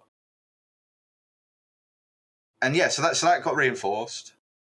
And then, obviously went to its armor timer. 48 hours later, there was a big old brawl in Artak A. Might have to track down the Z kill for it. I mean, I think the honest answer is we got kind of pasted pretty hard. So obviously most people in the EU were at work. Most people in the US were at work. Obviously AOM formed up, and through various different kind of parts of the kind of the community. You had AOM there, and I think you had some elements of Dracarys there and some elements of Ranger Regiment there. That wasn't the Imperium were there. It was kind of like the Chinese community on the Chinese community, kind of a little bit. And obviously they've all got their own grudges outside of the kind of wider coalition politics of kind of Eve sort of thing. And yeah, so I mean, I think we had about 900 in system, 700 in system. Obviously, we lost that fight. Taking a fight in Munins against AOM and their super fleet on the Keepstar. It's only really going to go one way, right? But the fight was more a bit of a, because of the animosity between FRT and AOM. It was a bit of a, this fight has to happen. We know we're going to lose, but let's just have a brawl. Have some fun. But we're not going to take this fight because of that. And there were other parties there. I think some of like Fire and XIX came to shoot AOM, kind of kicking around, and it was a little bit of a kind of some of the grudges from World War V2 kind of coming up a little. But yeah, the Keepstar obviously ultimately repaired itself, and then we kind of get into this kind of weird spiral that happened in AOM. So 2 days, I think it was 2 days after the Keepstar was repaired, we heard that all of a sudden it had been transferred over to Goonswarm. We'd already known that AOM had transferred some other stuff to various different entities, so we were kind of expecting it to get transferred somewhere. And it obviously got transferred to Goonswarm, and you started to see notifications. Obviously, we had a war deck active with AOM at the time of Corp X has left, Corp Y has left. I think over the course of about 30 minutes, I was literally hearing Eve bleep every kind of 10 seconds with these different corps leaving AOM, kind of on their kind of transition over to what they thought was Ranger Regiment at the time, and obviously there's some politics around that. I don't know the full details, but by the sound of it, AOM hadn't got permission to en masse merge into kind of Ranger Regiment, and there was nervousness that was basically effectively Y-dotting an alliance, because obviously Ranger Regiment was by far the smaller entity of the two, which obviously culminated in the Artak A Keepstar being having its clone bay ripped out, having its fuel ripped out, going low power and being abandoned, and kind of having a bit of a free for all on that Keepstar. I think on like a kind of Saturday night, if I remember correctly, which was quite a cool spectacle. It was kind of just a bit of a shame though. It's a bit of kind of almost a bit of an unceremonious way for an alliance to die, and it would have been good to have had like a good 2 or 3 months of fighting, regardless of who had won, given the fact there had been 2 or 3 years of ramp up to that particular war. But yeah, I remember that because like from an outside perspective, it was Fraternity declares war, and then a couple days later, war over, and like PIBC dissolved, and it's like, wait, what? And so, but then when you see all this space drama behind it, it's like, oh, that's disappointing, because effectively, was it like, are the Army of Mango PIBC group all disbanded, and then did Ranger Regiment also disband? I believe Ranger Regiment got kicked from the Imperium. I know a lot of their pilots went to Dracarys. I don't know if Ranger Regiment is formally dead.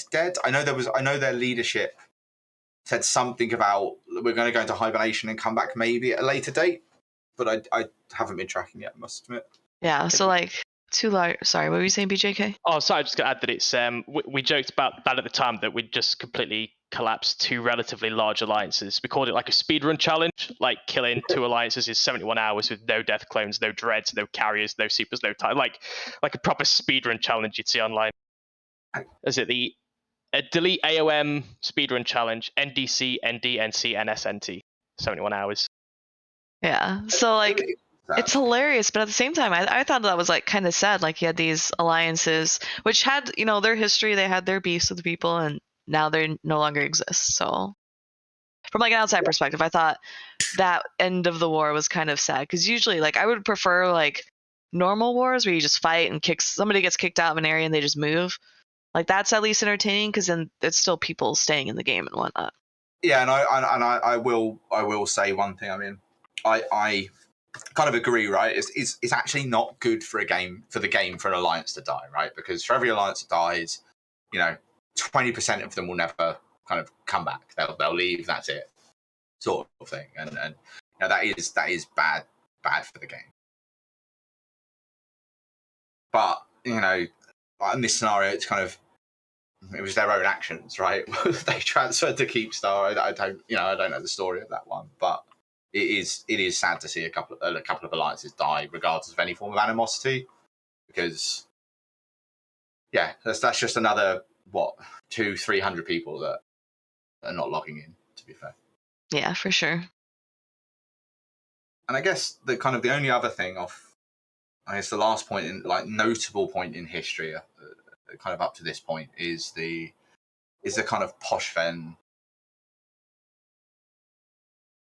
So obviously, Poshvan's an interesting region. When it got made Poshvan, a number of those systems had pretty good blops range over Vale of the Silent. So obviously they'd been fighting backwards and forwards, just kind of small gangs that were kind of blopsing out of Poshvan, and that kind of gone backwards and forwards. And I'm sure there was some posts about saying, that they're an enemy we need to go and deal with from Norris, and kind of things like that. And just at the same time, we were kind of dealing with the back end of the PIBC side of things. So we had a Fortizar in Navula. I think Rote had two Fortizars in Navula. One was Rote, one was like Freeport, but I think it was technically their fort. And at the back end of that fight, they pushed our kind of Fortizar in Navula down to Hull. So it's just like, right, okay, we're finished down south. We kind of now have to do what we need to do really to protect this fort, because there's two hostile forts in the system. Yeah, this is kind of awkward. Obviously formed up for the kind of the Navula timer. I know that was videoed I think it's quite a few streams of the Navula fight, because I think it was like 1,300 frat in local or something crazy. I mean, it was just ridiculous. Yeah, it was just ridiculous number. That was quite a long exercise through filaments and everything else. And then obviously proceeded to fight over that fort. It repaired, and then kind of upset a whole load of the individuals in Poshvan by going, right, these two other forts in the Vula are now dying.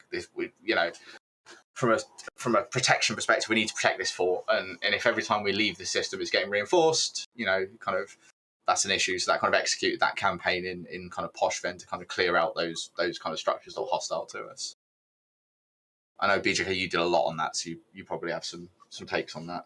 Oh boy, yeah. So first of all, getting into Navula was quite the challenge. So if you're going to get into Poshvan, you either have to go in through a wormhole, which has to be scanned inwards, and push a load of pilots through and just pray it's not camped on the other side, or you break your 255-man fleet into 18 smaller 15 pilot fleets. Then you all filament in, and then you can end up in one of any 9 systems, depending which filament you take. Then you all regroup on each Stargate, and that was not fun.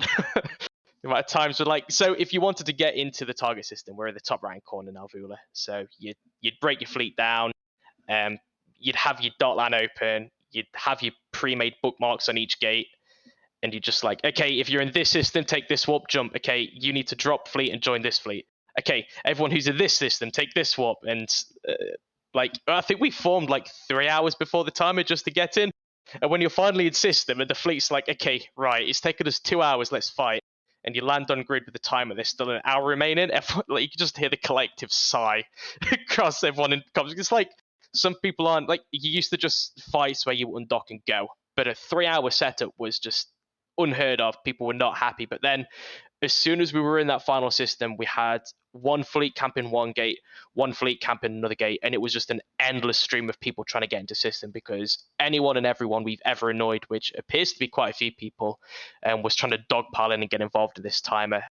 Hats off to Rote, who just had a seemingly infinite supply of Ravens that they can just transfer to anybody who came along. That really good infrastructure in that system.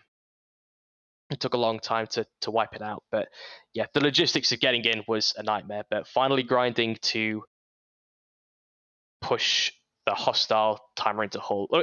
We'd usually gone with Munins and try and bait out as many capitals as we can. And if you can kill one capital in Poshvan, amazing, because they can't be rebuilt in Poshvan. And it's an item that cannot be there's no value for it because it's just unattainable. So trying to kill as many of those as we could was great. But then when we finally decided, look, you know what, this hostile Fortizar needs to go down now. The people in there were blopsing into Vale of the Silent. For those who don't know, if you're in Poshvan, you can Black Ops bridge out of Poshvan, or you can bridge out of Poshvan if you have a Titan there. But you cannot bridge into Poshvan. You have to take a filament back in or take a wormhole back in. So living over in Vale of the Silent, you're very vulnerable to everybody around there, but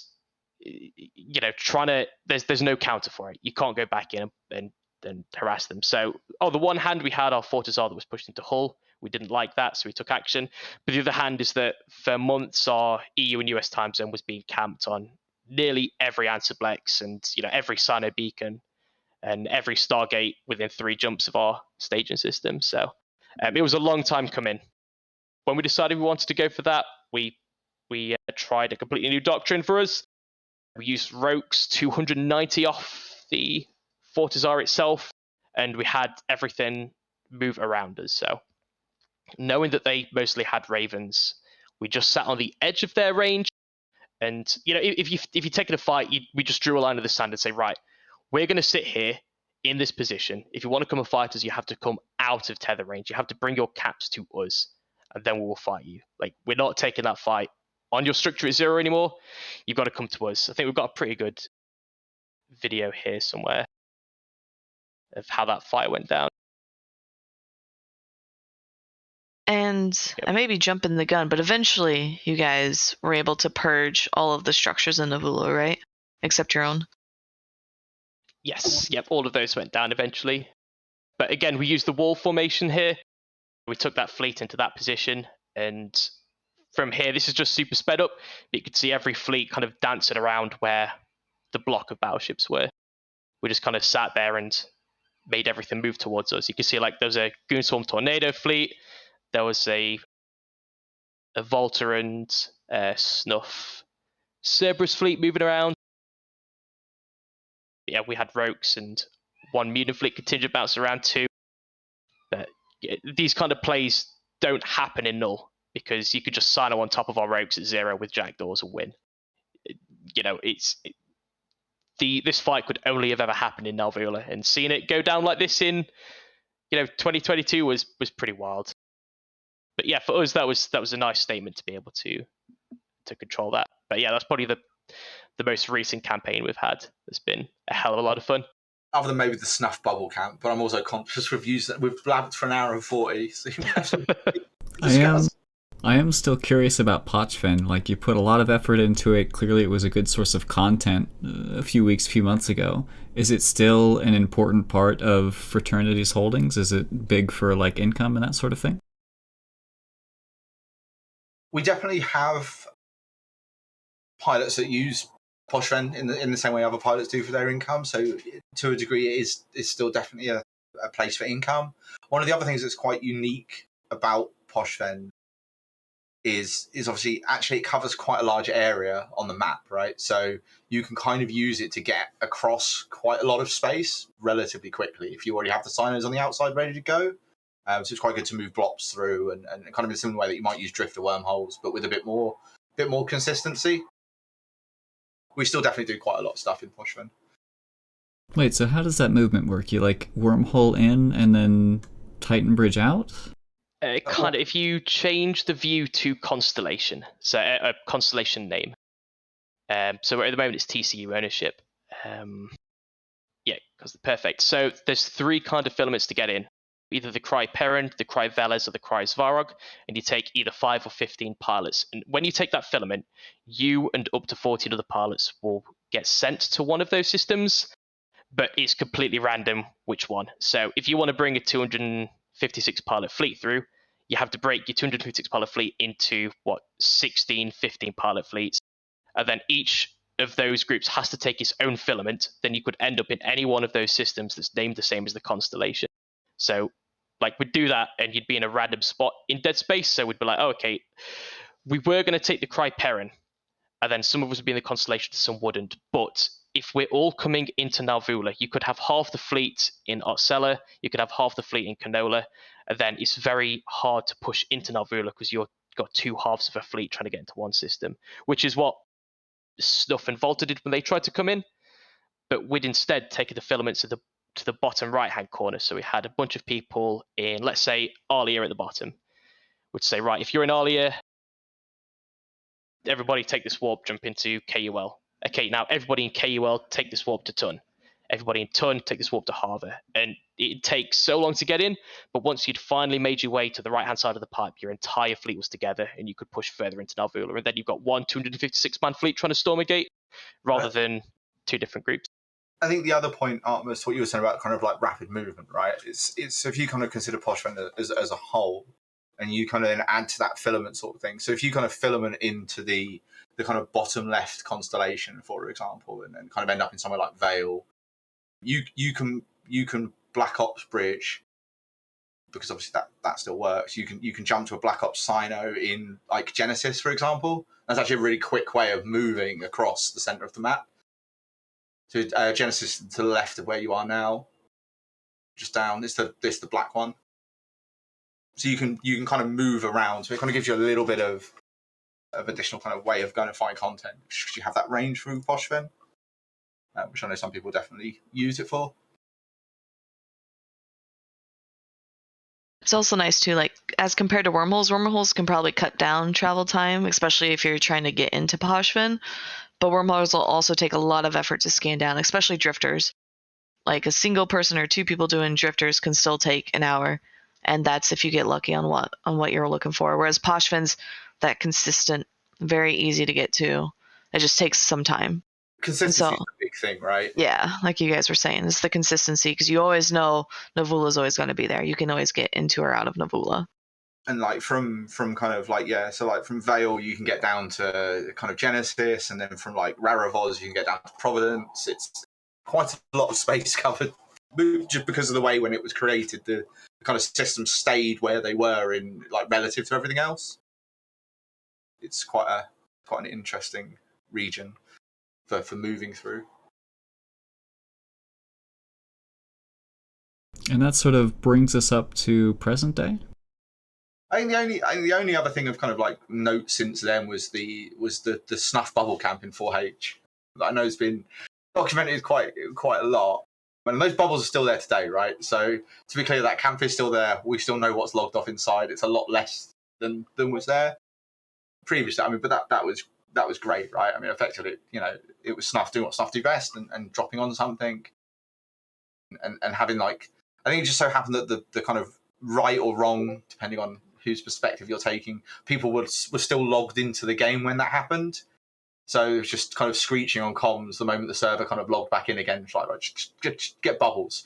Just bubble everything. And for a couple of weeks after that, there was, it was pretty good content, right? You had people like Init coming to help Snuff to clear bubbles. And obviously everyone wants to get in that fight, right? Like, I think you'd get a message from PL, like, I know we're kind of not, we're not blue anymore, but can we come down and just join in this fight when it kicks off? Because it was literally like every day at about 1800 Eve, you'd see a ping go out and everyone would descend on our staging system, which obviously for our guys was great, right? Because they could just undock and I think that's probably the last big thing that people know about, right? I mean, there's always fighting around things like Venal and stuff, but So then, like, looking at the current state of play, we've got what regions are under control by Fraternity and your friends? the Vale Tribute, or Vale most of Tribute, not all of Tribute, and 3 constellations in Gemini, I believe. Obviously, we ceded Oasa, Peregrine Falls over to Pam Pam once we'd finished moving, and as part of the kind of reset of all of our standings, we kind of transferred all of our holdings out of the drones. Oh, and obviously Branch and Tenal, sorry. Right on. So you've got sort of ex-friends back in the drone lands, which you're going to be on relatively friendly terms with. Down in the Losec, we've got Snuffed Out and all of the Losec people there. Then over to your west in Pureblind, and then higher up into Fade Declan, we're looking at GTC, which I forget what it stands for, but it's like Volta and all of their crew, who we're pretty hostile with, right?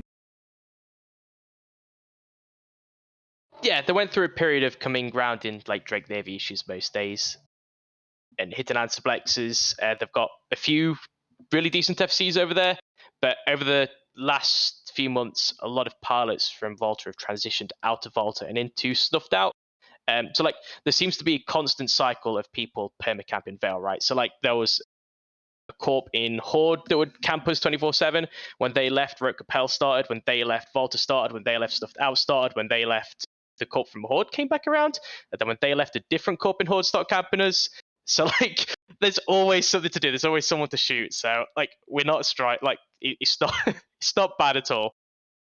But at the moment, Volta haven't done too much, or Greater Trash Coalition haven't done too much. It's heated up in Pureblind, with Brave getting set up in Pureblind as well. I think for the same reason that Fraternity moved towards the center of the map, we've seen Brave do something similar. They're down in Q5, in the middle of that kite. Yeah, they've seen some really interesting growth, and they've done some great things there too. But yeah, there's a lot of those alliances in the north and the northwest. Basically, anybody who's not down in Tenerife right now is up in the north instead, having constant fun. But we've got people that we've kind of pushed out of Venal, but you can never really push anyone out of Venal. Set up in NPC stations. I know NC and PL had a campaign against Boss up there too. But those groups will always roam into Tribute and Vale. They'll either like do blops in towards us or ESS roams. But yeah, it's always very warm. Always very warm. But yeah, we get it from all angles. And then you get people like Mist turn up with like 200 stabbers. It's just like, okay, Horde as well, and here's a load of stabbers or corps. I tried to take a fleet of Blackbirds to fight Fraternity. We went into the ESS to kill a paladin, and it was like he was set up super outside the bubble, just sniped us off one by one. I was so salty.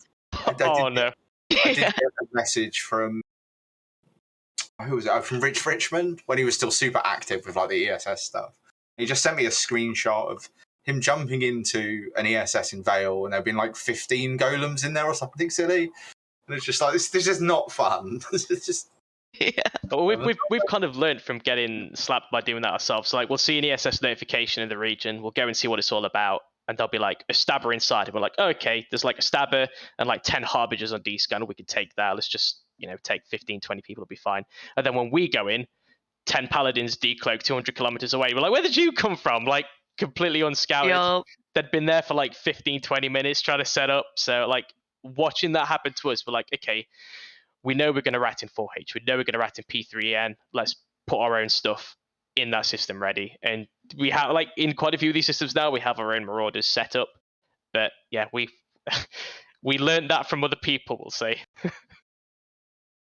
No, it's great though. Like just having content come to your front door. I know that's always good with groups, like something to consider besides just, hey, we have to form a fleet to do something. Having content come to you where people can kind of take their own initiative to go and fight is pretty good. Yeah, it definitely builds into having that reason to log in. Like, wanted to join Frat in 2021, being in an alliance that's always doing something, whether it's to take more Sov or to bring its players more centrally and to teach them new ways to play. Like for any nullsec alliance, it's a really, really healthy environment to be, but to know that there's always a reason to log on. There's always something to do. There's always a fleet roaming around. There's always a fight to be had. I think that says a lot for the game in its current state. Yeah, for sure. So that was the more recent history of Fraternity. Do you guys, I know you had the PIBC campaign, but what's next for Fraternity? It sounds like you guys are settled in a space and you're having fun in your day-to-day, but is Fraternity like gearing up for war? Are they just, kind of going with the flow? Do you have any insight you can provide us?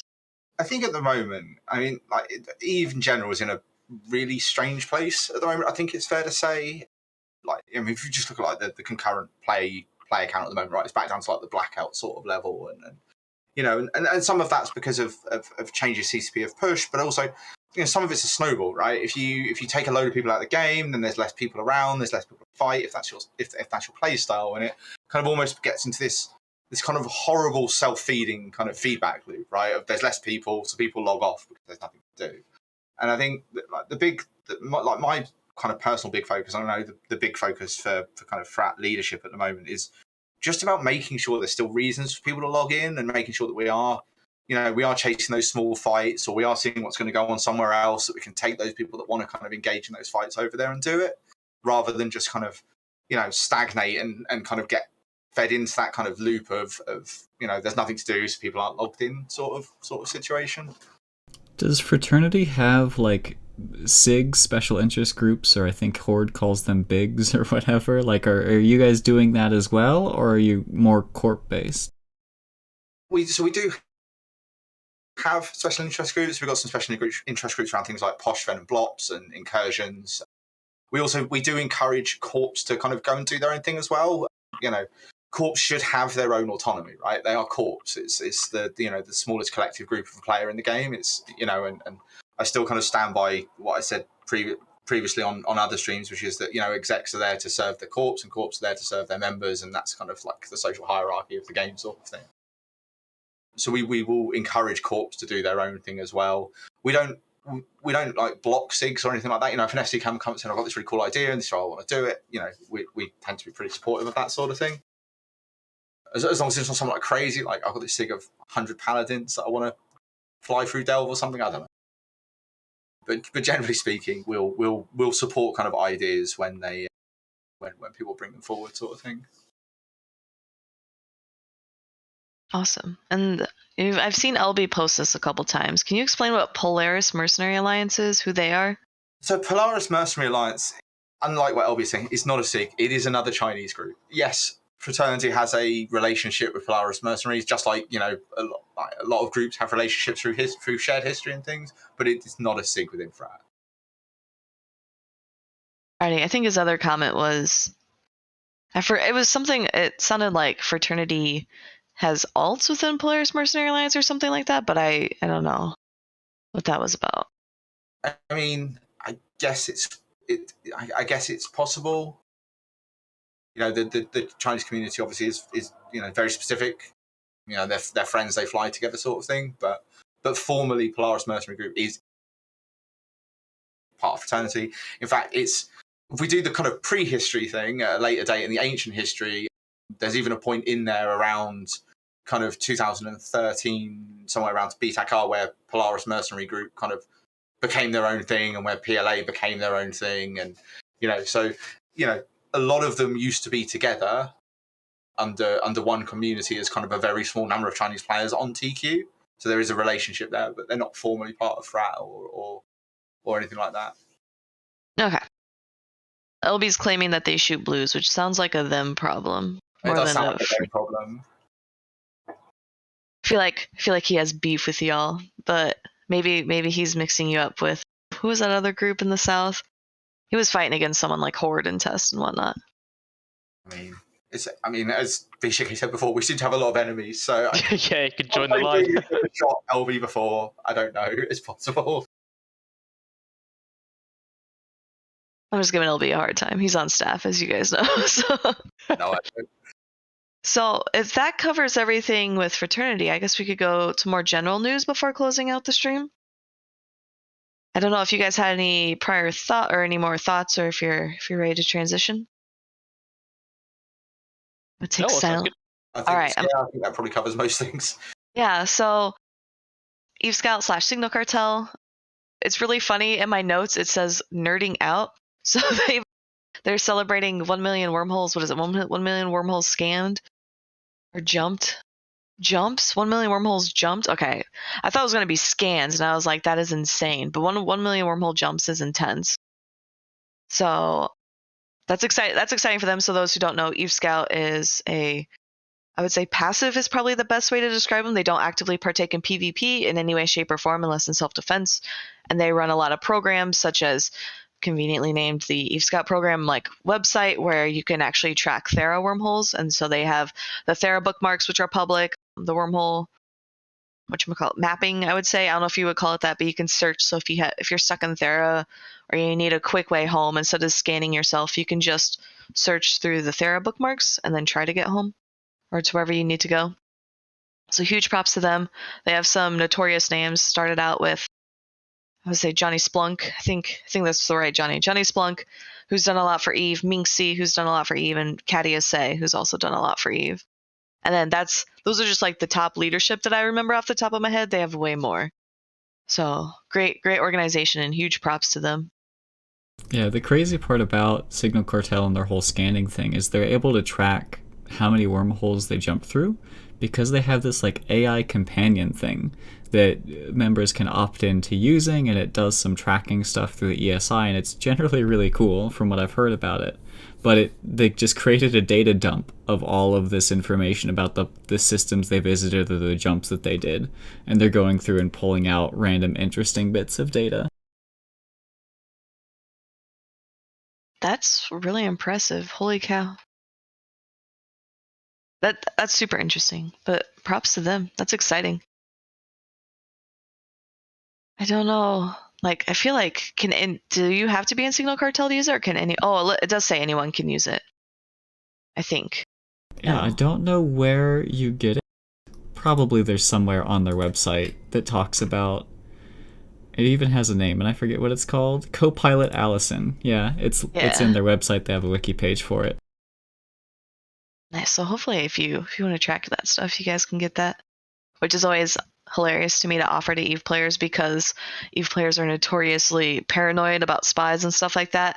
But I feel like if you had to blindly trust any group in Eve, Signal Cartel is probably your best bet. And maybe many people do blindly trust Signal Cartel with like their wormhole rescue caches and that sort of thing. So that's Signal Cartel. The other one was actually, I think Arcia was talking about this and participated. So the System Bay in Metropolis, high-sec system, actually had I want to say massive battleship brawl, but it is massive for high-sec, not massive in the grand scheme of null-sec fights. So pretty even sides, and I think it was all due to war decks because it was in high-sec.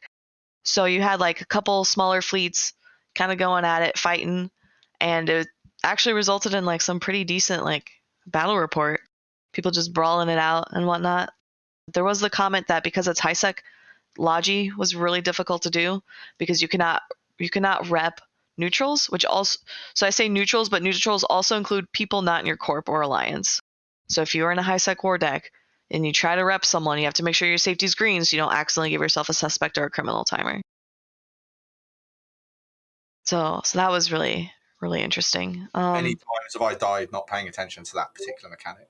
Yes. And if you're a null-sec player, you just go into high-sec thinking, oh, I don't need to change my sec status or my safety or whatever, and it's almost always red because it keeps it convenient. But I think they were just like fighting. What was it? It was like faction warfare nerds fighting pirates, and the pirates were staged in high sec. So like there was a war deck declared, and then both sides had allies declare. So then they just started brawling out, and it sounds like it was like hilariously fun. But they were going after the war HQ, which is why it happened in that particular system. And you can see the Astra houses on the battle report too. Yeah, looks like they had fun. There's Oh been some yeah, good fights come up with things like that since medium structures have just the 2-timers now. yeah. Just be like, look, that's good purge. That's a good call too, because now you can, and then it's even different too now with high sec, because if you have a war deck, I think it makes it faster, so they can't war deck and then back out right away. So you have to, if you manage to reinforce something, you can actually finish it off. Yeah, I remember reading something about that, isn't it? It's a short timer, isn't it, between the reinforced to the... Mm-hmm. So Yeah. when the stuff was first introduced with Citadels, it was impossible to kill a war HQ if the attacker in the war deck was fine with dropping the war, because the reinforcement was so long with the 3-timers, and then the distance between the armor timer and the hull, you would be guaranteed to be able to drop your war deck before the final timer came out, and so they just never died. And over time, CCP has been shortening and making special exceptions for the war HQ to ensure that it's able to be killed and the defenders have a reason to sort of undock and fight and end the harassment. Because also with the changes, if you kill a war HQ, then the owners of that war HQ can't declare war on you again for, I think it's 2 weeks. So it's a good incentive to make these fights happen. Yeah, so I'm excited. As somebody who's attempted war deck mechanic stuff, it's super tedious. So I'm glad this change happened. And and now we're seeing, obviously, battleship brawls don't always happen in high sec all the time. So something like this looks really like it's a good change. Yeah, and they're the Torp Typhoon fleet issues. Where else are you going to see those in EVE Online? Then in a Stitch Canelan video, but that's another story. Yeah. I want to say, I know the one thing I wanted to touch on, because I feel like this is super time sensitive, is the CSM election. So I know, Luke, you are actually running for CSM, so you are probably intimately familiar with all these. But CCP has processed all the applications, so the people who wanted to run for CSM, deadline's already passed, so no one new can try. But the 25th, so I think that's this Wednesday. It's Wednesday they're going to do a live stream where they announce the candidates, and then they're doing the campaign period between the Wednesday and then I believe it was the following Tuesday. No, I'm bad at math. So it's Wednesday, and it's actually almost 2 weeks of campaign period, so that's good. So then it'll be end on a Sunday. And so with the campaign period, CCP is going to be doing interviews. I know other players have been doing interviews as well. I wanted to say streamers, but I know they do it on podcasts as well. Ashtarothi being a big one who does interviews. So if you, Luke, specifically want to help, reach out to folks, get interviews done. I know you're in fraternity, so you may be number one on their ballot, which is one thing. But it's also a good experience to campaign and talk to folks. That's a challenge, right? Because you kind of look at it, and everyone's, it's a null candidate, and I'm like, well, yes, it's true that I personally have a natural leaning towards null, obviously, but I don't think you can kind of focus on one area of space, right? Because the health of the game is cyclical, right? Everyone starts as a new player, everyone goes through an arc, whether it's through high sec into low sec, and then maybe to null, or high sec to null, or never goes to null and they go off to a worm.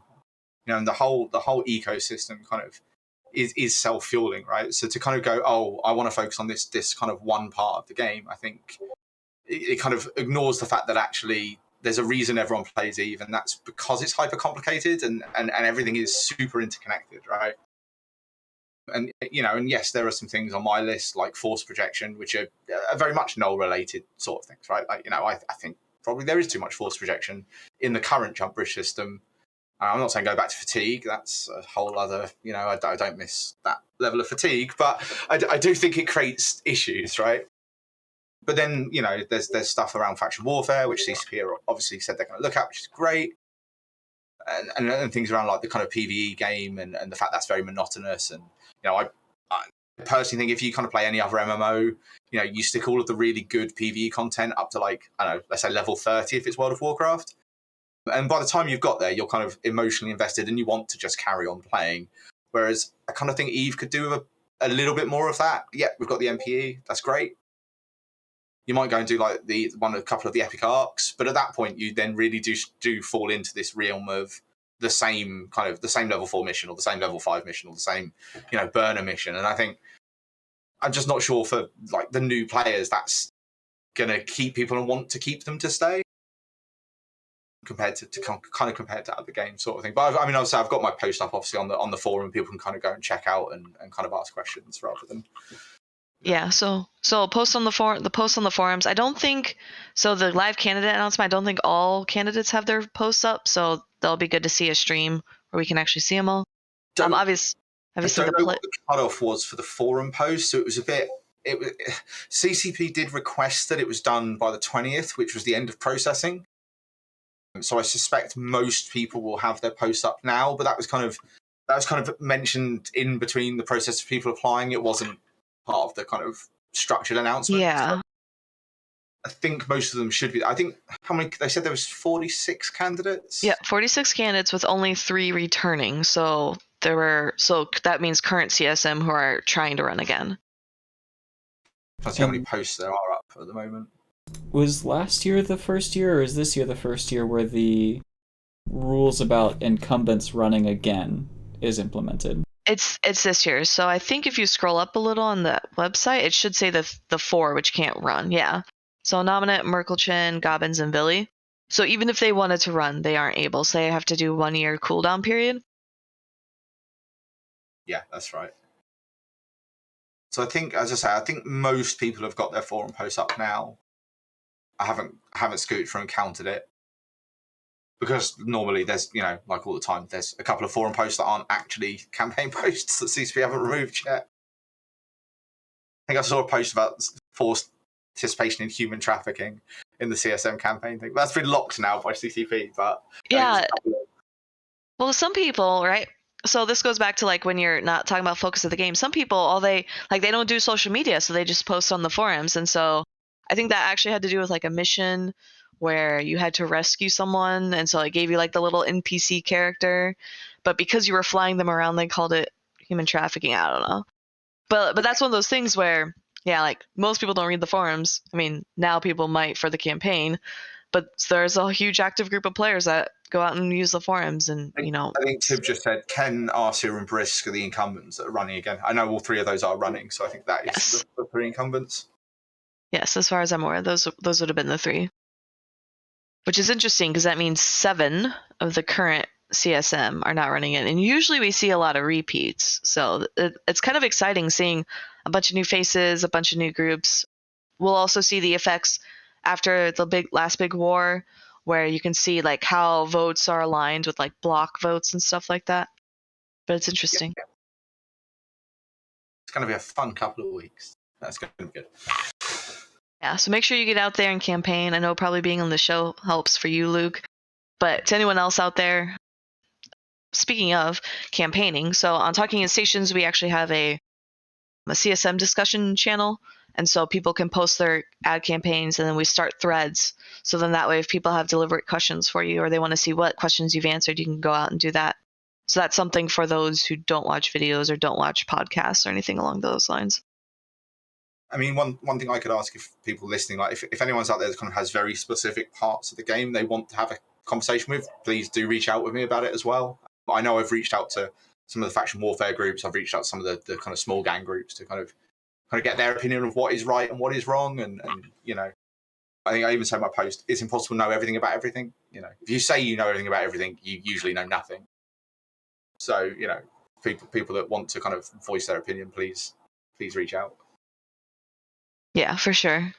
And that's what makes EVE interesting, and even something like CSM interesting, where there's so many different aspects of the game. You have such a wild variety of experiences and playstyles. But that was what I wanted to call out. So big stream on the 25th, and then voting starts on June 7th. So those who are wanting to vote in any way, shape, or form, make sure you do that. I don't think it lasts more than a week, but I'm gonna say, yeah, I think it's only a week. But make sure you vote ASAP. I'm going away to Eve New Orleans that weekend, so I actually have to vote right away to make sure my votes get counted and I don't run into like any technical issues with the websites. But it's exciting stuff. So make sure you go out and vote, make your voice heard and be known, whether you're talking to candidates or through the voting.